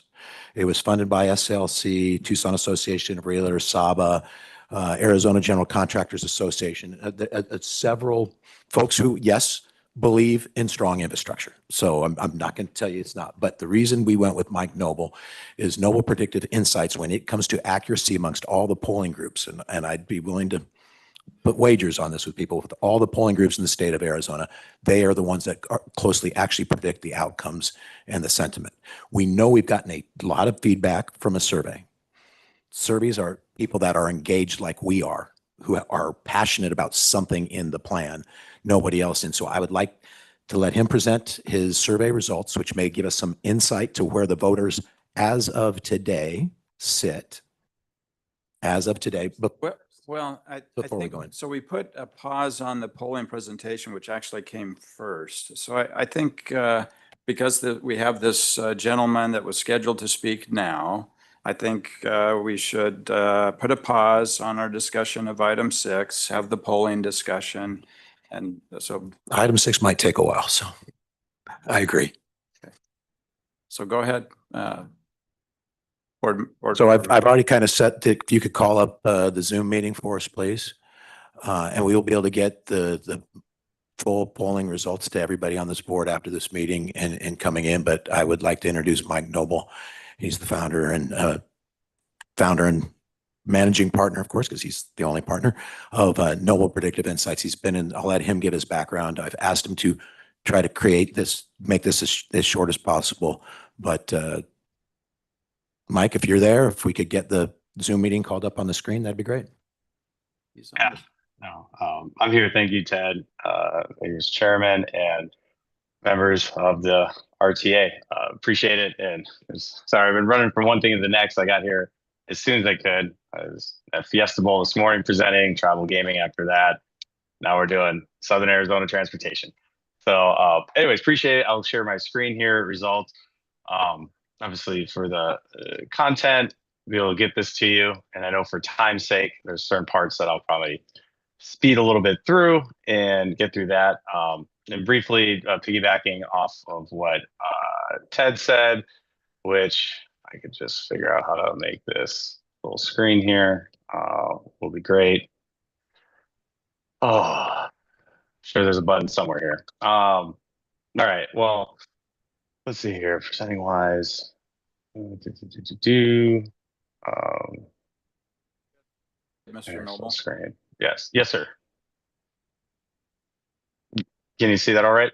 Yes. Okay, perfect. All right, so I'll just jump right into it. Questions, if not, should be a little time for Q&A at the end. Probably quicker just to run through, but there's burn desire, just stop me because I go a little faster. It's one of the heads up, so it's kind of the topics of what we put together, the items, but basically the impetus of the project was, in our background, we're nonpartisan public opinion research campaign. I very much pride ourselves on what's the truth, because you always have different sides to an issue. But at the end of the day, what's the reality? At the end of the day, what are the voters? What do the people care about? And that's what we want to endeavor to find. And so these are the project goals that led into it. Basically, what we're looking to do: identify perceptions, attitudes, policies. What are the transportation priorities, and then try to get some actionable insights, etc. So again, having an honest, unbiased view, and that's one of the nice things, that I'm not down in the trenches there in Southern Arizona, which is actually a benefit, because again, I can look at it with a clear eye. So briefly, is that how this is a little bit different? Ted touched on this slightly. People throw on the word survey, poll. There's a difference between, I think, a scientific survey and then, I don't know, a survey in general. And probably the best way, from my perspective, of tackling some policy questions, because the thing is, you want to hear from the county as a whole, and not just those that are hyper engaged. And that's typically what you have when you do surveys of how you administer them. So let's say you have like a publicly available link. People, especially people that have vested interests, will share that. Again, you don't really get typically a representative view, and not the average voter. And especially like town halls, people that show up to those, they're a bit different. And then of course, cranky constituents, there are loud voices, etc. So we care about everyday people, want to hear from them, all of Pima County. And basically, briefly on the method, and I'll get into the insights, is that this is why I think doing the voodoo that we do, and we proved it. I think we're 11th most accurate in the country last election, #1 in the Southwest region. Again, can you trust the data? Is it on point? And it's by doing, random sampling, making sure, instead of keeping it open for all, again, making sure that we have a diverse representation of all the population, not just certain groups. So underrepresented, urban, suburban, rural, different income levels, etc. And we'll contact all levels of political engagement, not just the ones that show up at the town halls or on Facebook. And then statistical power, having the right mix. And it's kind of like, best way to describe it in a very simplistic term is, let's say you go to Cold Stone Creamery, and you see all the different buckets of ice cream. They're usually pretty large. You don't, eat the whole thing. They give you that super tiny spoon to give a sample of it. Taste it, you can tell basically if you like it or not. It's almost the same thing in polling, is that if it's well mixed, etc., you can tell what that group or demographic group, or in this case, Pima County and its subgroups, of what they're thinking, feeling, their perceptions, reality. And also the survey was about 600 respondents, which, to put in perspective, a lot of people will do statewide Arizona. They'll do 400 to 600 sample, and is regarded pretty good. And we did 600 in Pima County, which is 16% of the total state population. So it's a pretty large size group. And our process, we define the population, again, by age, race, gender, education, making sure it's weighted to be reflective. Again, do we have the right amount of, the right mixture of the right folks, making sure representation, and then sending out in different formats, from random sampling to opt-in online panel, and making sure we have quotas, because you have response bias these days. Certain groups, like white college educated, take surveys like it's their favorite pastime, like pickleball. And then you have other groups that are less engaged. And so again, you might have to take more attempts at them, but making sure, again, you're getting the right amount of those folks to make sure it's representative, and not getting too much of one group or too little of another. So anyways, 600, but here are the results. We'll get into the fun stuff after we get methodology. So kind of a wide outside view, state of the roads. Basically, we want to look in any point through the presentation, for transparency purposes. On the bottom middle, you'll see light gray text. That's the exact question verbiage of how we asked it. Also, any other methodology notes. So we may paraphrase things. You're like, okay, how is that question actually asked? Okay, well, making sure we have it there. So like this one, how often do you use each means of transportation? Anyways, car is still king there, but walking was right up there. Ride a passenger car was third behind, which was used by roughly about 1/3 of the population at different frequencies. Was city bus, public transit, or ride a bike, which was what was lower down on the totem, or kind of more tier 3 was ride a motorcycle, moped, use of scooter, e-scooter. And this is not saying one is better than the other. When asking a representative sample how often they use transportation, these are how it broke out, and you can see the frequency, et cetera. We see, at least from a top line result, driving, cars, walking was what they utilized more so than others. But different groups use different items, as we see, and it isn't just upscale, suburban, or white trend that were reported, let's say, looking more directly at driving cars. Lower income, Hispanic, Latinos, urban residents also heavily use cars. Again, slightly different proportions, like let's say 25,000 or less household income, but again, still a pretty substantial amount. And then when you look at the next portion, but we wanted to ask, like, how would you describe the conditions of the roads in Pima County in general? And remember, survey design is incredibly important. When you inject information as you go, so again, you want to get as maybe an unvarnished look as you can until later on as you kind of educate them, et cetera. So it's important where you put it. So we want to ask them, hey, describe the road conditions in Pima without providing anything else. And again, what is their perception in general? It was interesting that, but not many people were happy of Pima County residents. Not as many were happy about the road conditions, with only 6% saying that the roads are in good shape. You had roughly 9 in 10 though that has said, hey, the roads are okay, but there's some improvements that need to be made. Whereas 44% said, hey, the roads are not in good shape and need immediate work. But it roughly translates to 9 in 10 of respondents across demographics want to see some level of improvement there. And so the simple message, at least on the road portion, and then I'll get into the other two kind of more key ones, which is buses and transit next. But the simple wrap up of the roads, basically most people think about transit are thinking about cars, most popular means of transportation. Again, what are they utilizing? What are they saying? And it's even more than people's own 2 feet. But people also hate potholes and damaged roads. More specific numbers will be shared later on in this, but damage of the roads was the #1 issue. So fixing potholes is a universal sign of good government, but it puts it front and center, and the rest of the RTA plan will look better in the eyes of Pima County, and expanding transportation is a good idea, which we'll show a little bit on this next session from repairing roads. But next is buses and bikes. Basically, again, there's not utilized as much, but there's opportunities with different demographic groups. And again, you can see which ones are impacted. Cars kind of like hits everyone. However, let's look at these portions. So buses, for example, with a recap, so kind of a recall back to a previous slide of that usage, you see city buses, public transit there, again, size-wise, again, utilized, maybe not as much as some others, but again, it is definitely something to look at. And so the good news for buses is that plurality rate them as clean and safe. So when looking at, hey, when it comes to the bus system in Pima County, would you agree or disagree these following statements about city buses are clean and safe? Again, like look in the mirror test, 37% agree that it's safe. It's not a majority, but again, it is a larger share than those that disagree, 28, but 35% not sure. And the bus system basically did well. Frequency, when asking about city buses are reliable and frequent, I can use them when I need to be somewhere on time.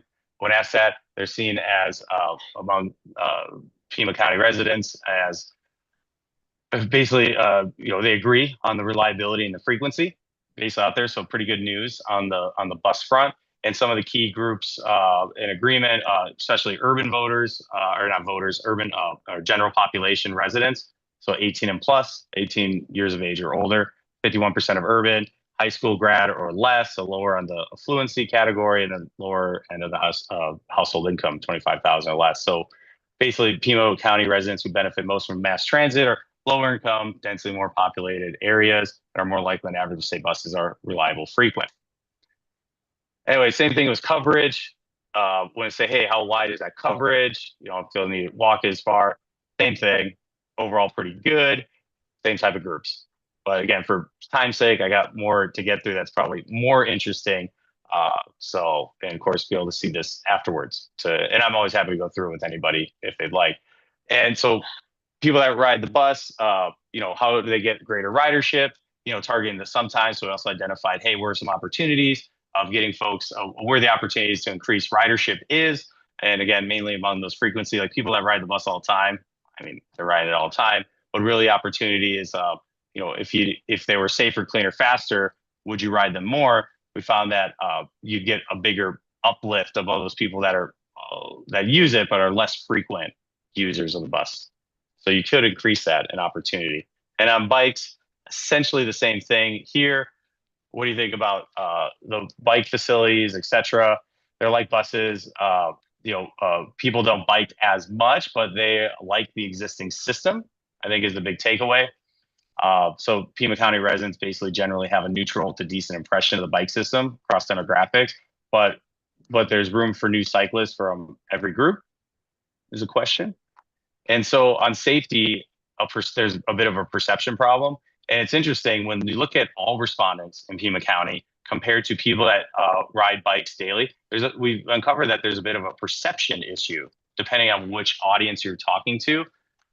You'll uncover this, that the Pima County residents mostly don't think bike facilities currently are safe, though those that frequently use the bike lane say differently. Isn't that interesting?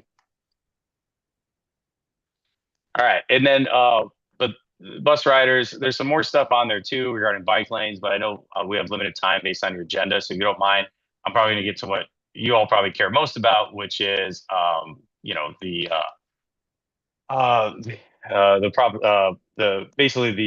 transportation, the RTA plan, of basically that extension, et cetera. So I'm going to jump to that so we can get into it. Basically, the RTA plan, people are unaware of the plan, but support grows as they learn more. So before we gave people any details, so unaided, we asked about their awareness of the RTA plan. I know everyone in this room, if I polled y'all, your awareness would be like 99%. It's on your minds, you're thinking about, et cetera. But when we get outside our bubble, we ask residents, very few respondents in Pima knew what we were talking about. So have you heard any news about the RTA next draft plan? 13% said yes. 8 out of 10 said no. And then, of course, the question to follow up is like, do you support the RTA's next draft plan? But remember, awareness was incredibly low, unlike in this room. And so, yes, I support plan, 15%, 5 no. The biggest number, I haven't heard enough, or they're undecided, 8 and 10. So it's just a general lack of awareness is what we found regarding it. So knowing that, and as we kind of expand this out a bit, then we give them, we start injecting a little bit more language in there. So should the RTA spend more, the same, or less on a $1.4 billion for 34 road improvement projects? So, which, by the way, the question, as you see verbiage below, most of these, the information we also provide is most of these projects add lanes to regional arterial roads or improve intersections and connections for bicyclists and pedestrians. And then we also provide them a map where the improvements would be, so people were able to actually visually see it, which was kind of cool in the survey. So when we started giving them details and concrete choices, preferences started to emerge. So for example, people wanted to spend money on road improvements. So, and there's also cross-partisan support, which is incredibly rare to find these days in public policy in this hyper-polarized climate. So there was the percent on the bottom left there, you'll see that the percent wanting to spend more or equal in each political group. You see it was lowest technically among Republicans, but it was still a plurality of them, or the larger portion said, hey, should we spend it? But Democrats and independents, pretty on board, but even those that are not registered voters. And again, those breakouts on the right there in the chart, if it's dark blue, they say, hey, spend more than 1.4 billion on the improvements, or 27% said spend exactly 1.4 billion. And then basically, if you add them up, say, hey, spend that amount or more, it came out to 54%, which is not bad start. And then similarly, people also were all right with the 610 million for bus improvements.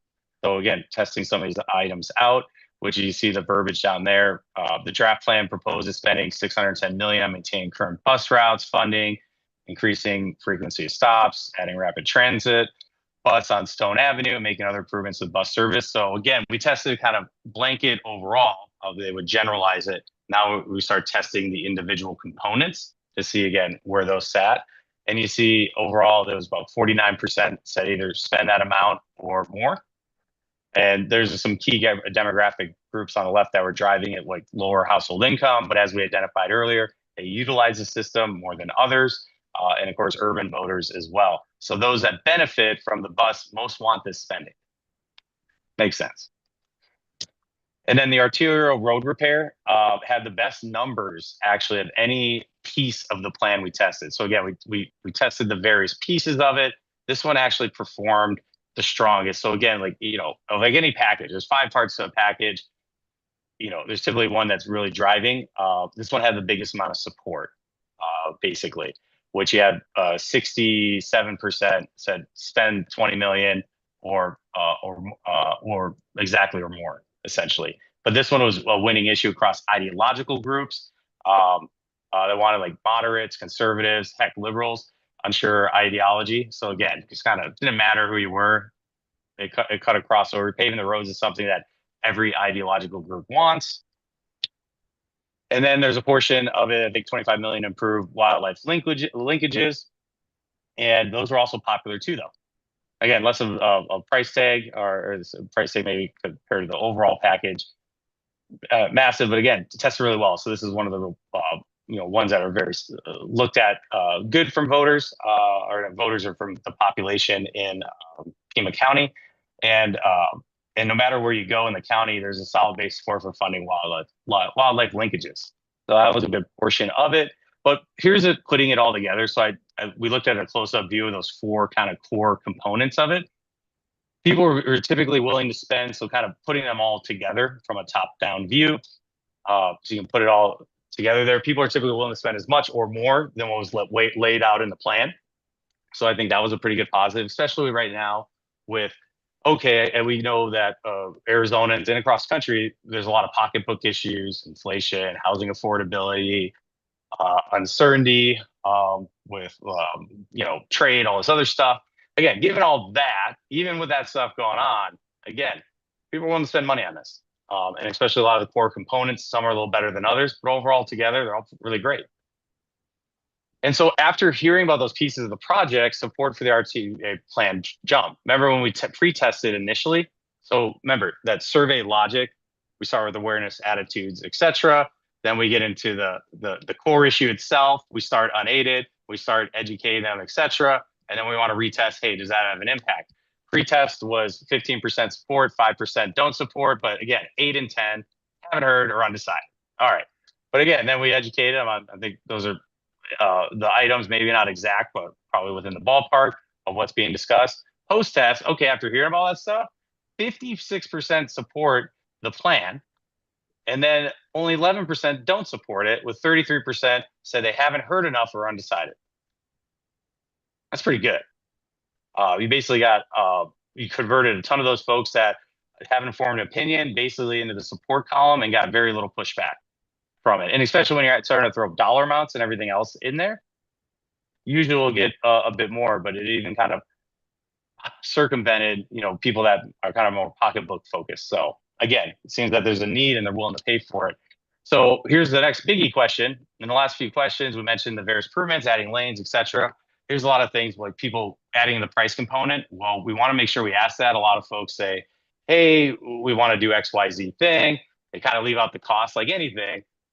Most things you don't get for free. There is a trade-off, right? But we want to be upfront, transparent about it. So it was interesting when asking, support for continuing the half-cent sales tax to fund those transit improvements. So, okay, you support, et cetera. Now, all right, by the way, here's that tax, not just the dollar amount, but continuing it is that 49% support, 32% oppose. And again, that's without doing any messaging right now. And so these numbers are pretty positive numbers, and that's impressive. And taxes are almost always, frankly, unpopular, especially in this current climate. But even for causes or policies that are extremely popular, and these numbers are a testament, I think, what the public wants, that they want improvements in the transit system, but all these numbers are provisional. On an issue like transit, a campaign for or against can really change minds. And here's probably the most important slide of all the bunch, is that we also tested the one-on-one matchups, because this is also another key thing.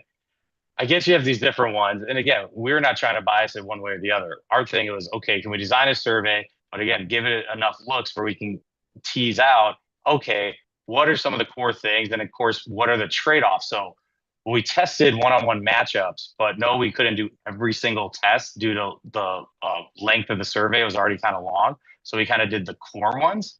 So if you're wondering why not all of them are on there, it wasn't because we were trying to bias it, et cetera. We only had a certain amount of runway, and this is what we had. But again, we could always pull again and run the rest of the gamut. But basically, when doing road conditions improvements versus transit, how did that stack up? Road improvement versus conditions, how did that road condition improvements, how did that stack up? And then road improvements versus transit, how did that stack up? Basically, roads always beat the public transit when it came there. So again, and it's not saying the other stuff wasn't important. It's just say, hey, if you had to choose, that's what we were trying to get at. Roads essentially are a key one. So the big picture, what the people want from their government. We also did some open-endeds, but I'll skip that, save it for you. But again, we also asked open-endeds of like why they chose, what they chose. Again, to kind of get some more qualitative or color behind those answers. But here's kind of the conclusion that the research pointed to. Again, not my opinion. This is based on designing the survey with those objectives. What is the truth that comes out of it? Is that basically the conclusion is like, we went through a lot of data. I know it's super fast because I know we're super pressed for time, so apologies. But basically, fix the roads is one of the key takeaways. That just top priority for Pima County. The car is still the dominant mode of transit. Not saying it's the one. It's just, again, it's just used quite frequently, and people want to spend what it takes to fix and improve roads. And the current RTA plan is not known, but it's a good start. Awareness is low, but people liked what they heard after game playing it out, and we're open to spending more money once they heard the details, and improving the bus and bike systems. Lower income, urban, young residents use these systems would be definitely of benefit, and not everyone will become a cyclist or a bus rider. We also identified that as well. Again, even putting the best stuff out there, west of the Mississippi, not going to get everybody doing it, but again, you will increase frequency, and you're going to be able to make improvements on like turning a weekly rider to multiple times per week or daily rider, and that is where the wins are on bus and bike if wanting to go that route. And the right approach, taking all of the above strategy, spending on roads, bikes, buses, and more will all improve the transit system. And Pima County wants improvements on all fronts, not just one. For the population incentive, you can spend on everything, people want it. But if you have to choose, remember, car is king and fixing the road is number one priority. So again, as you decision makers are going through this stuff, yes, we would love to have every and all things, but that's the point of the research to help guide strategic decision making. Hey, if we're able to get it, great, here you go. But again, if you start picking and choosing, at least you know and have the answers. Anyways, I went through super fast, but we went too much. Most important slide. Thank you. Chair, at this point, I'd say I've obviously seen this data, so it's something that I'd like to open it up to all of you if you have any questions. We've got Mike, he's got some more time. Obviously, we've got a lot more to discuss, but if anybody's got any questions for him, Mr. Chair, I'd turn it back to you. Okay, Board Member Romero and then Board Member Hines.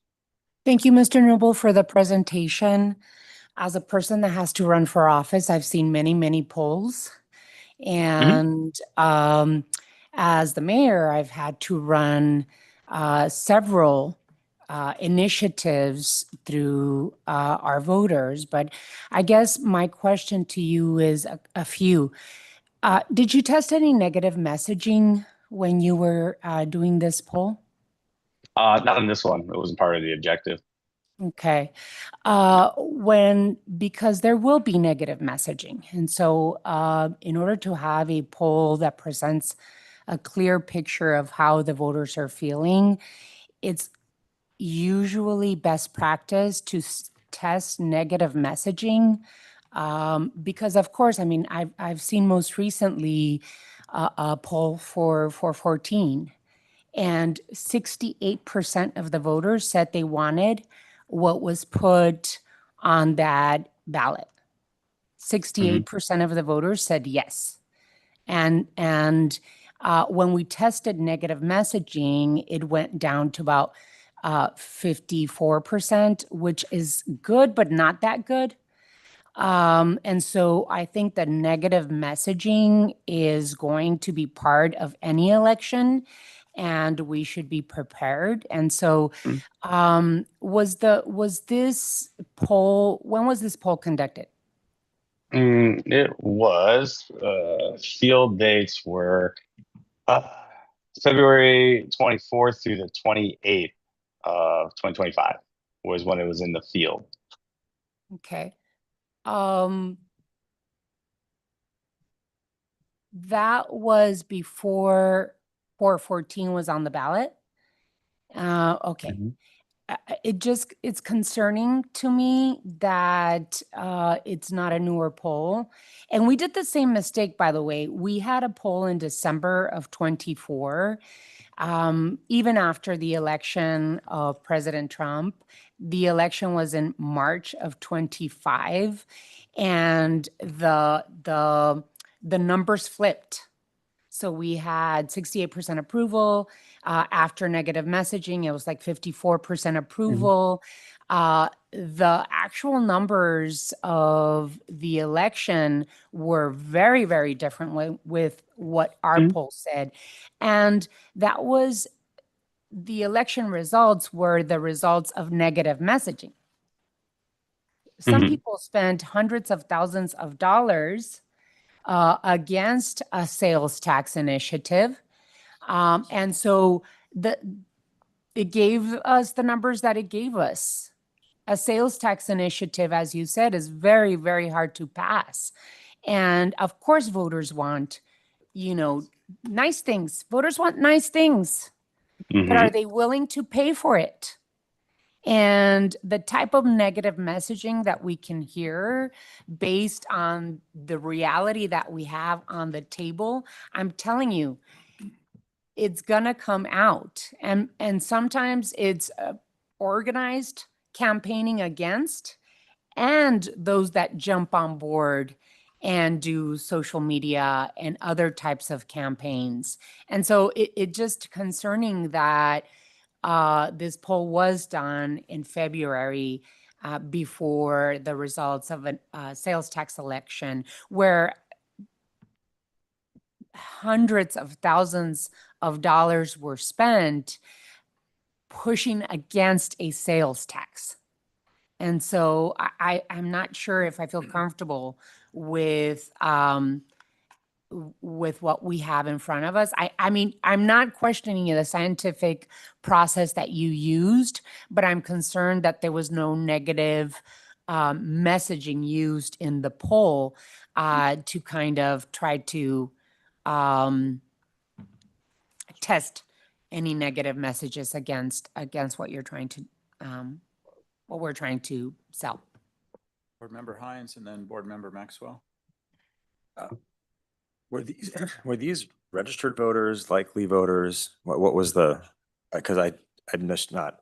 General population, 18 plus. And I guess one of the things I'm curious about is that based on the objectives, right? I think you have different lenses to look at. I think the objectives when we set out on the project, we just want to have an honest look of Tucson, Pima County residents, because it impacts all of them. Yes, are all of them registered to vote? No. I mean, you have two frames of it: the folks that utilize it, and then you, of course, you have the campaign side of it, which is very more common to test, like negative messaging, et cetera, right? Which absolutely could have done, but at the time, we weren't trying to get a sense of it. We had a certain amount of room to make the runway, and also it was that we're going to be doing messaging or more surveying later on, potentially. Being able to identify that, because again, opposition, assume there's opposition. Again, it depends. It's hard to tell what it was back in February when we were trying to get a initial perspective on it. So again, based on the methodology, it's different. Again, if I was running this as like a general consultant, which I'm not, on a campaign, you run it very differently compared to, again, understanding what the population as a whole wants to know. Right. So that just to me makes this, I don't understand how this is valuable. Because when there are 1.08 million voters in Pima County, 19 point something percent of them are kids. So set them aside. Obviously, we're not talking to them, but Correct. I mean, there are 870,000 adults approximately in Pima County. And looking just at registered voters, we have 671,000. That's 200,000 less. And of that 671,000 voters, adults registered to vote, looking to the turnout of the general in 2024 and that will probably not be what this election is. Certainly in March, I can guarantee you it will not be 78.28% turnout. No. Obviously. And in 2022, it was, by the way, I thought it was a pretty robust election, a lot going on there. 57.14% turnout for Pima County. So, and I've been trying to figure out what it was in May of 2006, but I couldn't find it. But I'm sure it is way, way less than that. And the thing is, and this was really tough for me as a candidate for the legislature, as a candidate for Board of Supervisors, walking around, talking to people. I had to walk by so many houses because they seemed nice. They were out watering a plant and I could not waste my time on them, right? Because they need to vote for me and they're not registered. They don't exist. I don't mean that they don't exist, that we don't need to care, but like we can't, like, I don't know what to do with the information here because like asking people just their general thoughts on this stuff, and this is all great. These are good questions, but if it's not directed to the population that we know will be showing up, I don't know how we can use this information to craft a policy that voters will be deciding. Board Member Maxwell? Thank you, Mr. Chair. Well, let me try to answer some of both the questions because I probably could have given a little bit more detail about the purpose of this survey. First off, this was not a survey done to run a campaign. That's why we want it to be general. This survey was done in part because, Mayor Romero, as you remember, there was a lot of concern, and we've talked about hiring a third-party firm to help, how we were going to get, and I'll be real honest, the survey did not come back with what I would call the standard demographics in this region. So simultaneous while that survey was going on, and if you read the questions, you're going to see they're very similar to the questions that were asked as part of the survey. Because I was fearful that we were going to get the survey results, they were going to be what I think they are, those who are hyper engaged, came back and gave their inputs. And you can see, I mean, southeastern Pima County super overrepresented in this one, in the survey. Why? Because they feel they're not getting anything and they organized the people to commit the survey. That's the challenge of the survey. This was intentionally done to go to the broad one to try to mimic the survey results, which were not restricted just to voters. They were open to anybody who could log on and fill out a thing. And there were some process and procedures, and I went around and around with the executive director at the time on how does that prevent people from logging on multiple times? So we want to try to get an unbiased. 647 doesn't sound like much, but they use 600 people to do statewide polling. Once you get above that to get to a smaller margin of error, the costs go up, everything goes up. So the intent was to try to give us a look. And if you look at the numbers and the percentages and the demographics, they still didn't get to what I would call the standard demographics in Pima County, but they were a lot closer than the survey. And to me, of all these things, you want to talk about how we can use this, the most important issue that was put up there was only 13% of the people that responded knew anything about RTA Next. So when we're getting worried, and we'll get into the discussion later if we want what we want to proceed going to do, we can't judge what the voters are going to do in March accurately yet. Mayor Romero is absolutely right. The campaigns will set the tone a lot, and the turnout for a March election will set the tone. My concern would be, just as Mayor Romero highlighted, is the turnout at the March election this year was large compared to history. And in this environment, I'm going to agree, going for a half cent's going to be extremely, or even if it's a continuation of a fund, is going to be difficult. That doesn't mean we shouldn't do it. And I think my takeaway from this one is the population really is unaware. So I'm not concerned with all the movement. I think we've got an executive director that can positively get us there. And so we were putting this in for, as we try to tweak it, that's what the sentiment of the population is, plus or minus 4%. So if you want to use the plus or minus 4%, you can, but it still gets nowhere near swaying any of those results on what they're thinking. And again, they want it all. They always want it all.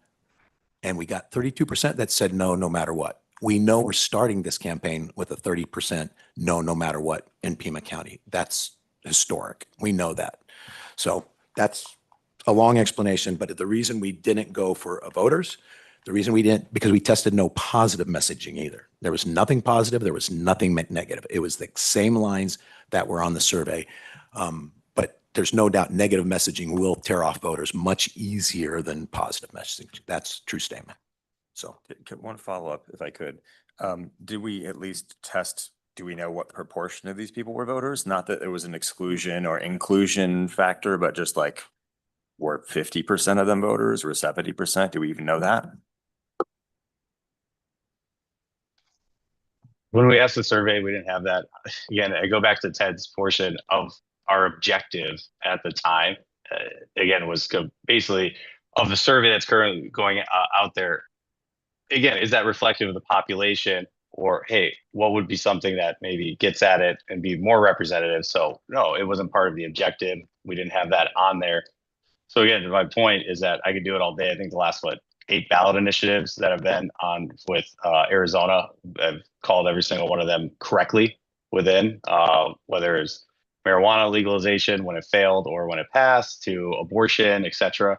So again, you absolutely do it, but no, with our objectives, that wasn't on there because again, it was more of a comparison to the other surveys going on, which is very, again, totally different objective and methodology of how you would approach that. But again, you can absolutely do it. No problem. And so people know, I have zero doubt that if there's when, I'm going to say it in the positive, when an RTA next gets to the ballot, there will be plenty of polling done on both sides. And again, the reason I might just allude to the success they've got, just look at the CD7 polling right now, and there are wide different poll results, but it all depends on who the pollster is you go get. They can find it. And what I've seen with Mike's history doesn't pull any punches. If this had come back completely saying you guys have no business going anywhere, well, that's what we would have presented to the board. All right.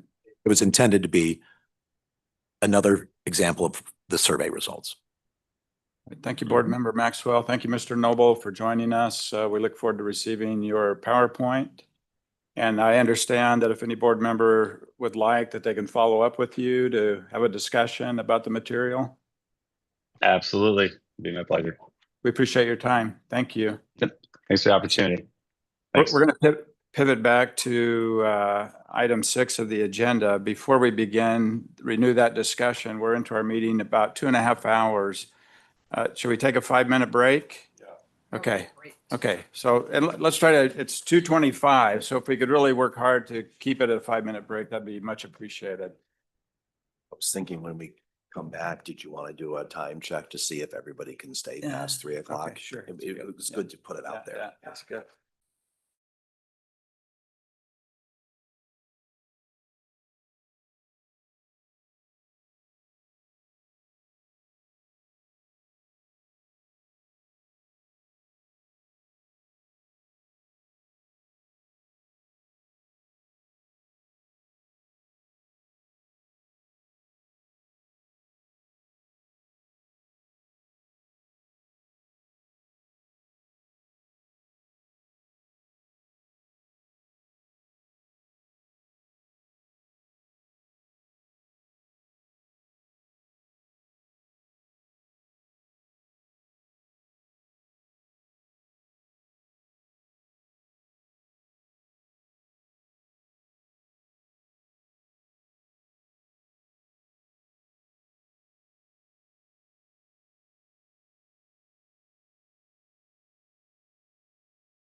Thank you for the break.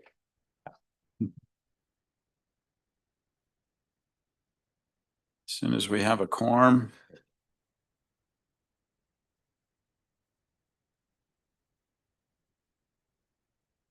Okay. We need an executive director.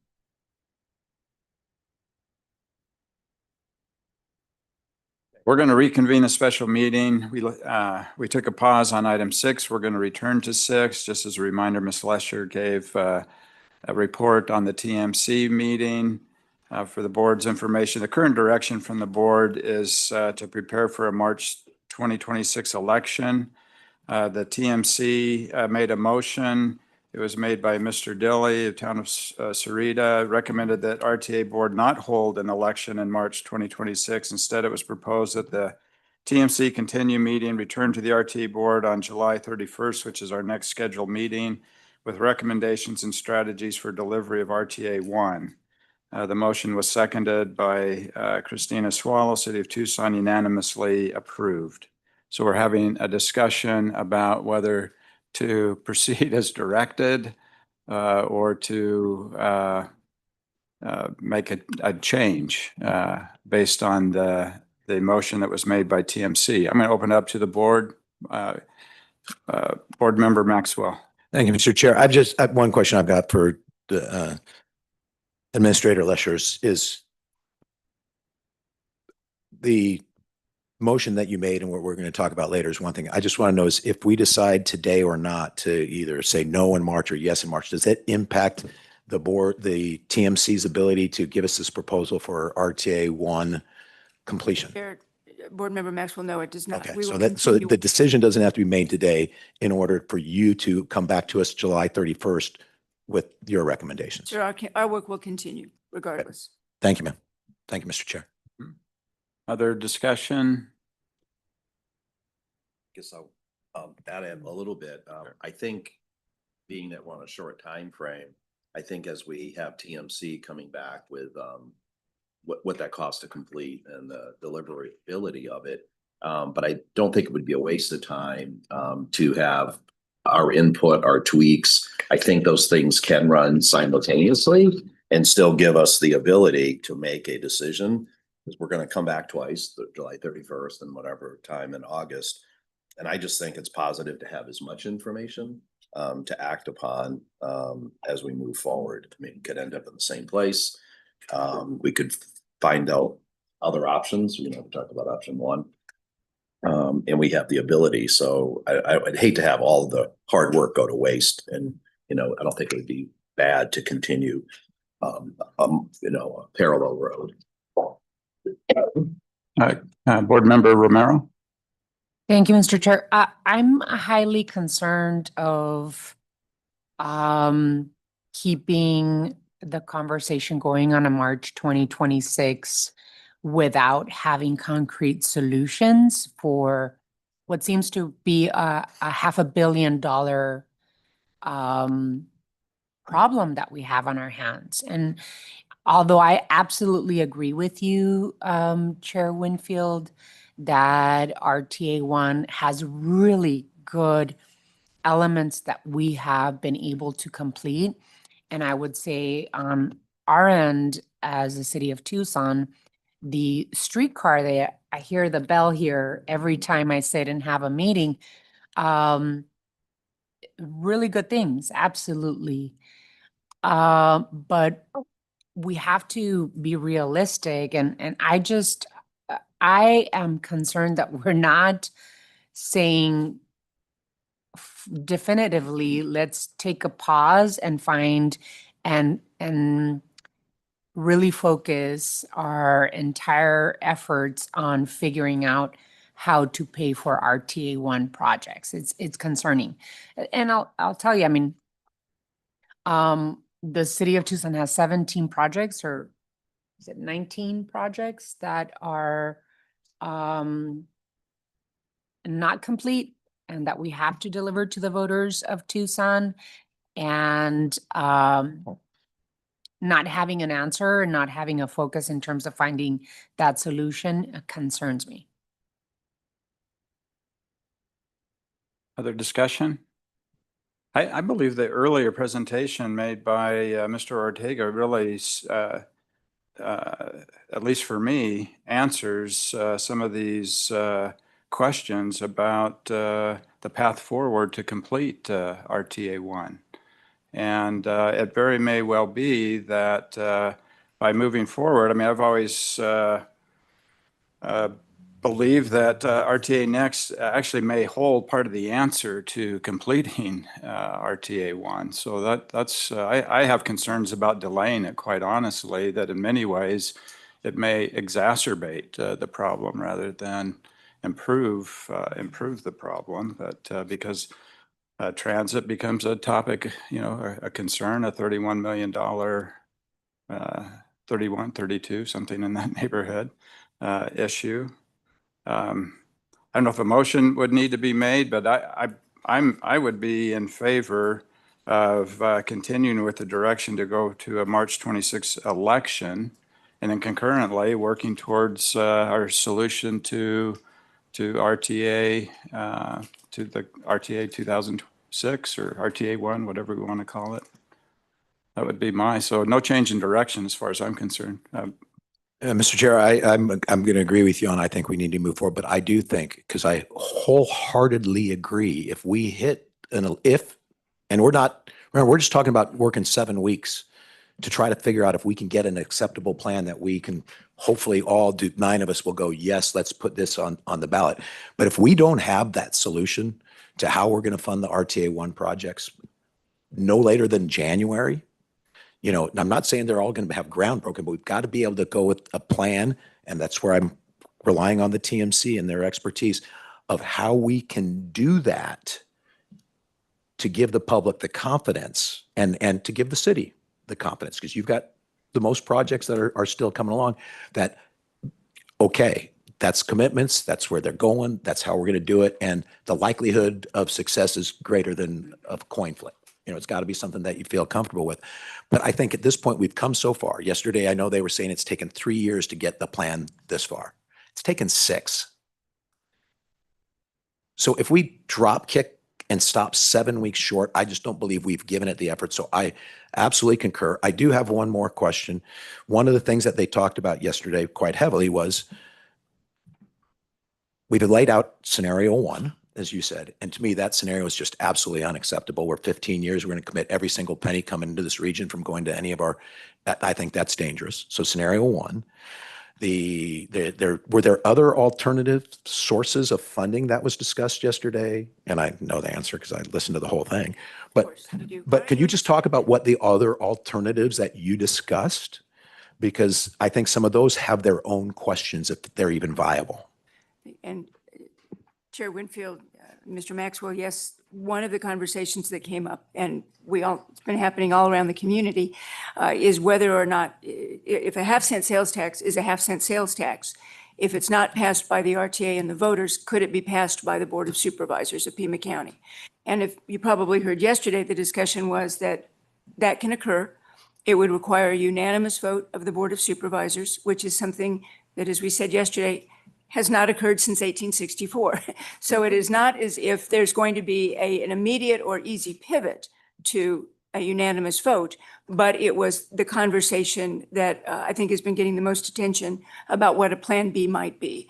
That if we, is there a different way to simply start the funding mechanism of the half cent? Recognize again that if it were to be the county that voted that way, again, everyone here, I think, has been part of those conversations in one form or another about what are guardrails? Simply say, I think we've all talked about that, simply saying 5 members of the board can unanimously vote to pass this. And I think we're all aware it is a simple majority of the board that would unpass it. So what would need to be in place? What are the kinds of guardrails that would need to occur to make a mechanism at the county much more RTA-like than a normal vote that might occur at the Board of Supervisors? So that is something that was discussed as a possible option B. And if I may, I just think, speaking for the colleagues, we're going to continue the work, Mr. Chairman, to look at everything that needs to get done with the current RTA, working with staff, As I think you've seen, our staffs are all pretty well integrated at this time from all the jurisdictions as well as RTA. What is the information that you all need? Because again, we didn't say no. We said we have a hard time looking at March of 2026. Is a May date possible? Is a November date possible? What are other alternatives that were plans B, C, and D in terms of when this occurred? And then what is another possible funding mechanism, which is when we had a conversation about the county. Board Member Maxwell. One more follow-up. Thank you, Mr. Chair. Thank you for those answers. And I think that's just why I think taking no action, because that's what I think is required for us to do, is to continue our road at this time. It may not be the same answer July 31st. It may not be the same answer at our meeting in August. But I think for the time being, the thing that I would ask of Supervisor Hines, and I've talked this morning with Chair Scott, is I think the board, if the solution that we heard as an alternative source of funding would come from a 5-0 vote at the Board of Supervisors, I would appreciate if that became a topic in the next couple of weeks, because we're going to make a decision to turn something off without even knowing if it's possible. It's possible because they can just be a 5-0 vote. But like you said, when was the last time that happened? So I'd love to see the Board of Supervisors take that up as a discussion. It's one in the past, I've told them everybody to slow down on, because I don't want to put out Plan B. So everybody goes, oh, Plan B looks better than Plan A. Because to me, Plan A is the RTA next. And the reason that's the Plan A. And I'm going to put on the State Transportation Board hat for a little bit. 5-year plan happens every year. They review it every year. Big piece of the process for us as Pima County, we get 13% of the funding that goes into this 5-year plan that's provided by the state or the feds. We get 13%. 37% goes to Maricopa, 50% goes to the rest of the community. We have our own section in here, as does Maricopa, for one of two reasons. Because we have the state statutes that authorize it, and we have authorized transportation taxation, county regional transportation tax in place. Without that section probably still exists, but it's only got 13% of the funding, which is minuscule. Remember, 2/3 comes from our RTA tax that we've got to spend here. But it's even minuscule when we get to the state. And we are now in competition with the rest of the state of Arizona for inclusion in the 5-year plan. The bottom line is the RTA money gives us the opportunity to put the 5-year of our plans and programs into the TIP. They're funded and they go right into the 5-year plan. We control our own destiny through the RTA. And that may be possible with the county tax, but remember, all the other 13 counties in the state also, many of them, not all, have transportation taxes in place. Doesn't get them any bigger priority. They're competing against each other for inclusion in the 5-year plan. So probably overbeat this drum, but I do think at this point it's too early to say no to March. I still believe so strongly March is the best alternative for us, because once we say later than March, we're guaranteeing at least a 10-month discontinuance of our RTA or of the art revenue stream. And now we've got to really address what's that going to do to the current operations for transit. We've seen a lot of it, and we've got more data today so appreciate the good work, Executive Director. Thank you, Mr. Chair, and thank you all for just letting me rant. Okay. Well, Mr. Ortega, what I'm hearing from the board is to continue with that direction regarding preparation for a March election. Thank you, Mr. Chairman. I heard a few things. I'm just going to reiterate them quickly. First thing is we will continue to explore delivery of RTA 1. So that brings back the categoricals that Board Member Hines mentioned. We'll bring back a more complete picture of that on the 31st for sure. You have already authorized funding through 29 for that completion, or at least for a portion of that completion of those non-moved projects. That's already on the table, if you will. It's been approved by you. We will incorporate that into the conversation, which is really, if you do the math, is about a $400 million shortfall in that ballpark. Second is I would like to give you some homework. So we will send to you today, this evening, the RTA next plan, the draft plan that you had approved for public comment. I don't want to call it the draft plan. It's just the draft plan that was approved for public comment. If you could please look at that, have your staff look at it, and by next Tuesday at noon, get us whatever tweaks you would like us to address. And when I say us, that means the RTA staff as well as the TMC. I will present that to them on the 16th. Okay. In the meantime, I will work with the TMC and with Administrator Lesher. We will explore the half-cent sales tax to see what that looks like. I think there's been comments thrown out. I think it's important that we know the detail. Okay, what does it entail? We know it's a unanimous vote of the board, but what are the details of that? And so we will bring back some thoughts and comments to you on the 31st. And that's all. That's what I heard.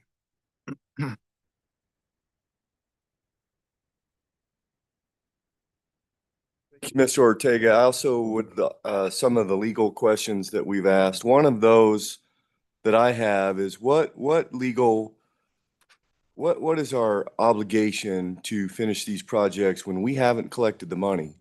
My viewpoint is that this has been a unqualified success, that the RTA has done everything that we've said we were going to do with the funds that we have collected. When we talk about failures, and as a voter, when I think about a failure, it's when a organization, jurisdiction has taken my tax money and wasted it. We have not done that. That has not been the case here at the RTA. I feel like this board has done an amazing job with the funds, more so really, I mean, with the funds that it's been able to collect. And so, you know, are we asking for a RTA next, or are we asking, do we need to just ask for a continuation of RTA? Just moving forward, you know, because what is our obligation when we haven't collected the money? You know, we're $1 billion short. So I'd like to see a legal opinion of that. So thank you. Board Member Romero? Thank you, Mayor Post. I'm not sure if I understand that question. As I said earlier, I think that the RTA, the current RTA has really good successes that we can show. And yet at the same time, as a jurisdiction that needs 16 projects completed, I would not say that my colleagues on the council would completely call it a success. And it's through no fault of our own, right? There was $1 billion that we miscalculated, but yet the promise of certain projects is still there. And so I know that our residents in Tucson are going to ask, what about those 16 projects? Like you said, you were going to do these 16 projects and they haven't been delivered. Now, I agree with Board Member Maxwell that we need an answer by March. We absolutely need, and we need an answer, whatever it is, by March. Whatever it is, whether it's an election or a half-cent sales tax that the Board of Supervisors contemplates, there needs to be an answer. And I hate to bring back old stuff, but I agree with you that we wasted 6 years. We're in this pinch because of the lack of willingness of the executive director that was here before to find solutions for something we all knew was there. And I am concerned too, Ted. I'm very, very concerned, and I have been for the last 6 years. And but we cannot call it a success when there's still 16, at least in Tucson, and I think other 18 projects, 19, and then all the other categoricals that we took from to do the road elements,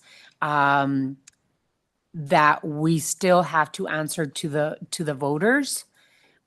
what are we going to do about?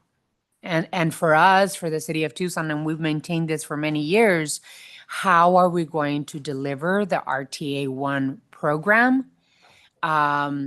Give me answers and I will move forward, humming right along, holding hands with all of you. Because I understand what an RTA Next means to our region when it comes to the future vitality of our region. I absolutely understand. I think infrastructure is one of the most important services that governments can provide. But we cannot fool ourselves saying that this is an absolute roaring success when there is one particular jurisdiction in this region that is losing out on 16 projects that we promised our voters we were going to do. So I don't think, Mr. Chair, I am completely convinced that moving ahead with an RTA next election is the absolute answer to our concern. So you cannot count me as saying to the executive director that we all feel that we should just move forward. I am not going to, fight that we take the March 10th election off of the ballot, but I'm not completely convinced that an RTA next election is going to be the best path forward. And not especially if I don't get any answers to how we pay for the RTA 1 projects.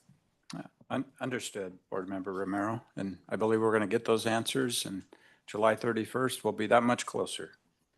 I think we're I wanted to do a time check because our meeting was posted from noon to 3. It's 7 minutes to 3. We've got 3 items remaining on the agenda. Can folks, what are folks, are you able to stay after 3 o'clock? I'm just checking in with board members. Board Member Hines, are you good for after 3 if needed? We're close. Yes? Do we want to? Can you? I know what that other answer is. It's not even worth asking. Okay, so it sounds like we're good for, and so, but we'll try to move as quickly as possible. So we're going to go to item 7. So Supervisor Hines, this was an item that you'd requested. I'm going to turn that time to you.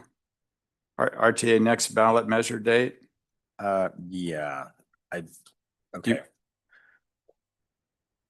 I'm not sure what we've covered or not. Can I just clarify, what did the TMC vote to do on the last item? Because did we just ignore them? Yes, we did. Yeah. Okay. Yeah. Which is our prerogative, and I'm happy to make I'm happy to make a motion, but if needed. I mean, okay. So items. I would, Mr. Chair, sorry. Okay. My apologies. Didn't mean to speak without being called. Okay, Board Member Maxwell. So, Mr. Chair, I would not say we ignored them. I think we've given them additional guidance on what we want them to press forward to do, and we want them to really focus on that RTA 1 answers. What we've done is we've said, we're too close to say 7 weeks short, we're done. Forget it, we're moving on. I have not heard anybody say that if we have to make that decision today. We know right now they've committed to coming back to us in July 31st with, here's what our recommended solution is. We may find it's not sufficient. We may find that it is sufficient. And if at that time we want to take it up, we can. But I'm going to personally be saying, we go all the way to August 26th and 25th and see what we've got then. And if we're not there and we're not comfortable and we vote no at that point, then we're going to turn to the county and say, okay, where's plan B? So, and I'm just joking in that, not really. But the fact of the matter is, I don't think the last thing I want the experts in the room to think is we ignored them. What we said is not now. Let's press forward, see what we can find. Because it would be a different argument of if we were going to do it now versus if we do it maybe 7 weeks from now. Okay, thank you, Board Member Maxwell. We'll go to item 7. Do you want to take the floor? Yeah, thank you, Chair. So the idea here was, and I know some of this was touched on, in my estimation, I don't think we're ready to have an RTA next when we haven't finished the RTA now. And it doesn't matter why we haven't finished some of the projects. The voters are going to potentially, in light of what we saw with Prop 414, not respond very well to that. And we can't risk not having ongoing coordinated transportation program for Southern Arizona. So the idea of this item was to simply have our executive director and staff, of course, work on 3 scenarios. We can talk about it, make it 4, make it 2, whatever, that kind of come back to us on July 31st with how these scenarios would potentially work. 2 of which here, as you could see, would contemplate some bridging with the assistance of the Board of Supervisors. And I cannot speak for all of my colleagues, but I strongly believe that if that does eventually turn into something that we do, that if this body, especially unanimous, but if this body requests that, if the town councils and city councils further support that request of the Board of Supervisors to not raise a new tax, but to simply continue an existing tax on the population for a prescribed amount of time for bridging purposes, I do think that a unanimous vote is, though unprecedented, is absolutely possible. So, but this item really just is, I guess, kind of to underscore what was already discussed a bit, to ask our Mr. Ortega and his staff to come back with these scenarios that we can thoroughly review them and see what makes the most sense and how they would work. Also, RTA Next is a lot, and I just wonder if maybe using the information that we heard from which I do believe does help us to inform kind of what's in a package. What, for example, going to the ballot in March, basically tweaks. I heard that. No, not a massive overhaul, right? And I think with 5 of 9 members of this body being different, and maybe the process not being perfect in terms of forming RTA Next, it would be an opportunity. Certainly 1 or 2 of these scenarios would afford an additional opportunity to make some changes to a 20-year program that is, I think, important enough to require that consideration. So I don't know if we need to make a motion or if it's a staff direction thing, or I'd like to hear my thoughts of my colleagues as well. Mr. Chair. Yeah. Board Member Murphy? I think Member Maxwell had a good suggestion, because that only works if there's at least an open-mindedness on the Board of Supervisors. So if there's a possibility that you could get it agendized, and I'm not saying that they have to commit to it or not, but it would be good at least to get a sense from them if it was structured correctly, if it was asked of all of us is there initial hesitation or hard no or openness to it. I think it would be good for us to at least have a starting understanding if the supervisors had an openness to it. So I do agree with Member Maxwell that if it can be agendized as you're working with our staff, because if we hear loud and clear by 1 or 2 members that this is a non-starter, it makes the decision pretty easy on whether we can pursue it or not. Or if they have a druthers to, because I'd rather do it sooner rather than later. I think if there's an opportunity, it's before the vote. Because if I'm thinking I'm a Board of Supervisor and we just went to the people and they said no in March, for instance, and then we go to the supervisors, I'm like, I wouldn't be one of the yeses from there. So I think if we're going to have an opportunity to discuss it with them or have them consider it, it's certainly way before we call for an election, my opinion. Board Member Maxwell? Thank you, Mr. Chair. And so, I guess, Board Member Hines, everything I said did not eliminate any of these possibilities. I'm just saying we've got to continue to explore and where the county could be helpful, because I appreciate your confidence in the ability to get to a 5-0 vote. I have talked to multiple Board of Supervisor members about this, because how we've been talking about it even for a couple months. I'm not as confident talking to the different ones and what they're going to want. And I don't mean want like changing it, but when you and I talk about it, we've got a pretty clear avenue. I'm not sure all the members of the board, because it hasn't been done in that specific on what that avenue and what's going to happen with those funds. Administrator Lesher touched on the point. It's a 4-0, 5-0 vote to get it, but it can be a 3-0, 3-2 vote to knock it off. Well, there's county elections that are going to occur before we're done with the need for this. So I think there's got to be some protection to this board, if we're going to put our reliance on you, that those funds will remain available to accomplish what the intent of them is to do. And I'm more than willing to work with any of the board of supervisors, because I do think we need a plan B, because to Mayor Romero's point, we don't know what the voters are going to say. And if you've decided before the voters say no, that, hey, we're going to be the backstop, that may actually hurt the RTA plan, but it ensures that we're going to have regional transportation funding for the region. So I'm just asking you guys to explore it more, and it'd be something, because there was a lot of discussion of that yesterday at the TMC, that, oh yeah, the county will be behind there. And again, we haven't ever seen that in the past, and it would be historic. And if you can pull it off, all my kudos. But I just think we need to have more discussion amongst your supervisors, so we get that it's a real possibility. And, I'd love to say it's a guarantee, but we know that won't happen. So I appreciate it.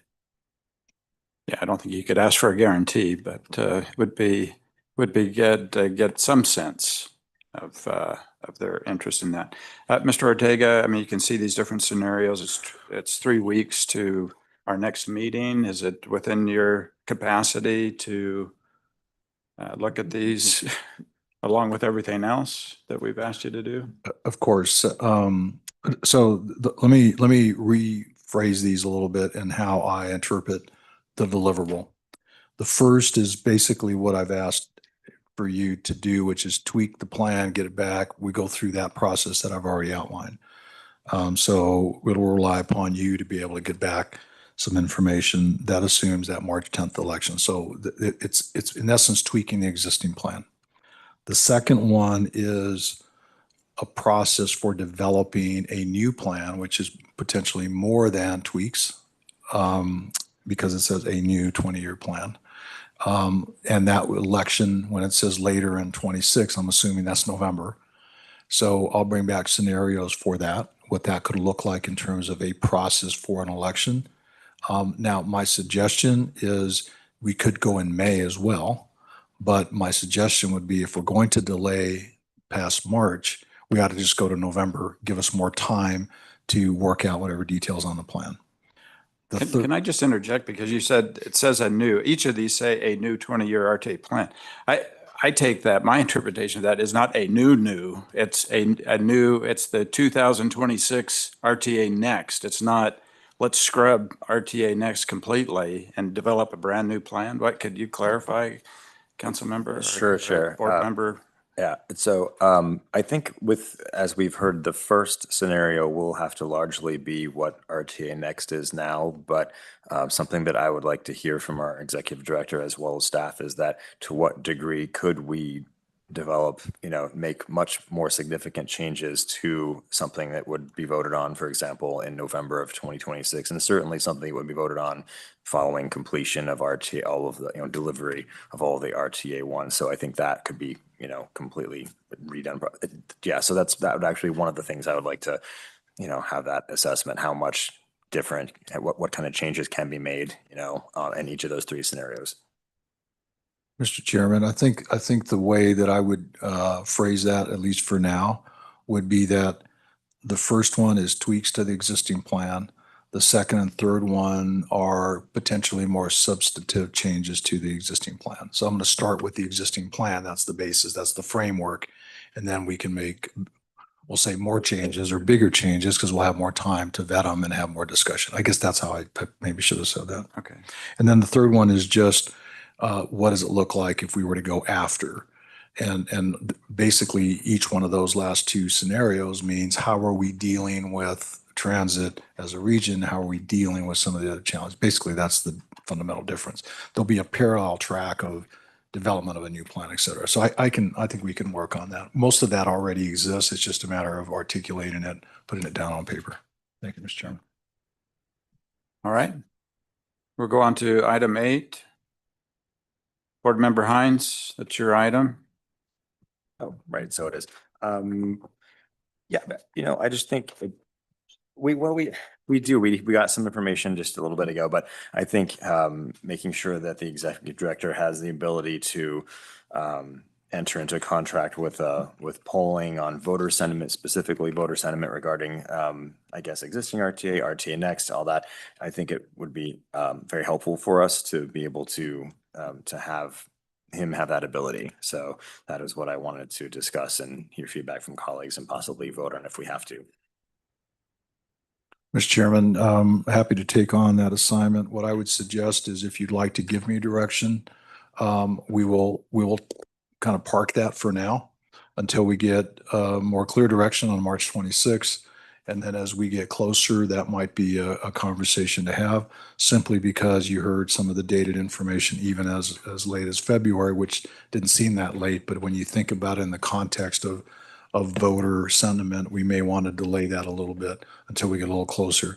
But I'm happy to take it. We can figure that out and figure out how to incorporate that. Board Member Maxwell? Thank you, Mr. Chair. So I've got one question, and I know the previous executive mayor talked a lot about that. The purpose of RTA and the staff is got to be focused on education. We have to educate people on the plans. We have to. So I would ask to make sure that polling, which is generally not associated just with education, I guess we can kind of make it so, but that's historically not how other people from outside view when you go to do polling, because you're going to ask very specific questions. But I would also say there's a lot of way we can get polling, much like we did in this situation. There's nothing that prevents some of us helping facilitate that in a way that we don't put PAG or RTA in question. So I just probably be a good legal interpretation of whether polling can be used to facilitate education, or if it's legal for us to poll, to tell the board what we should do. And I'm okay with that if it is. Mr. Chairman, I should have prefaced it. I'll always check with my partner here, the other interim in the room. By the way, we're all interim, right? And that way we will make sure that we don't run afoul of any challenges might there. Okay. All right. Thank you. Board Member Hines, was that satisfactory? Yes, absolutely. Okay. There's no need for any vote on that, right? No. Okay. Okay, I move to go into executive session as members of the board, our interim executive director and interim legal counsel pursuant to ARS 3843.03A1 to discuss and evaluate the interim executive director's performance.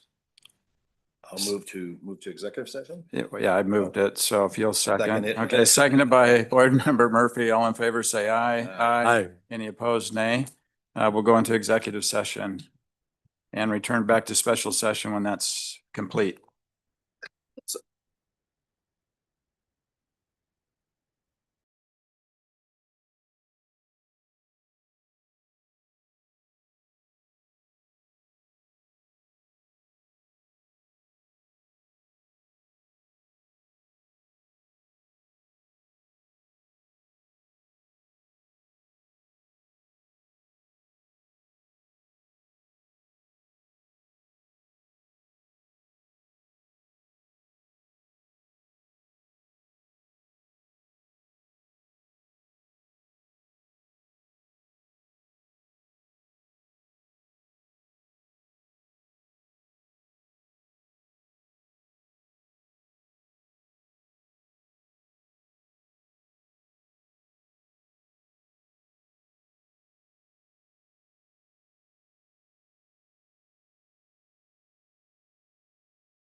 Okay, we're going to reconvene after the executive session to our special session. Before we adjourn, I just want to check in with board members. There's been a little adjustment to the layout of the room or anything else about this meeting in terms of, do you like this setup?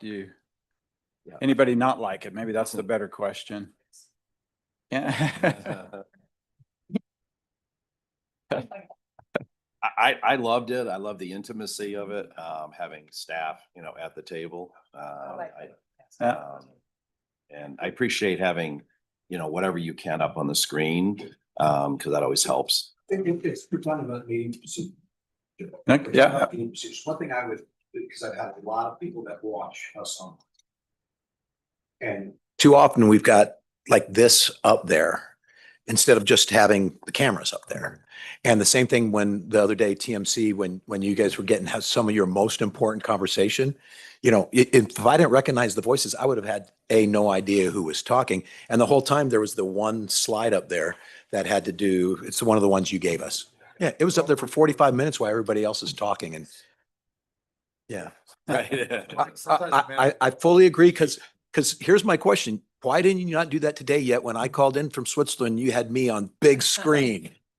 What the?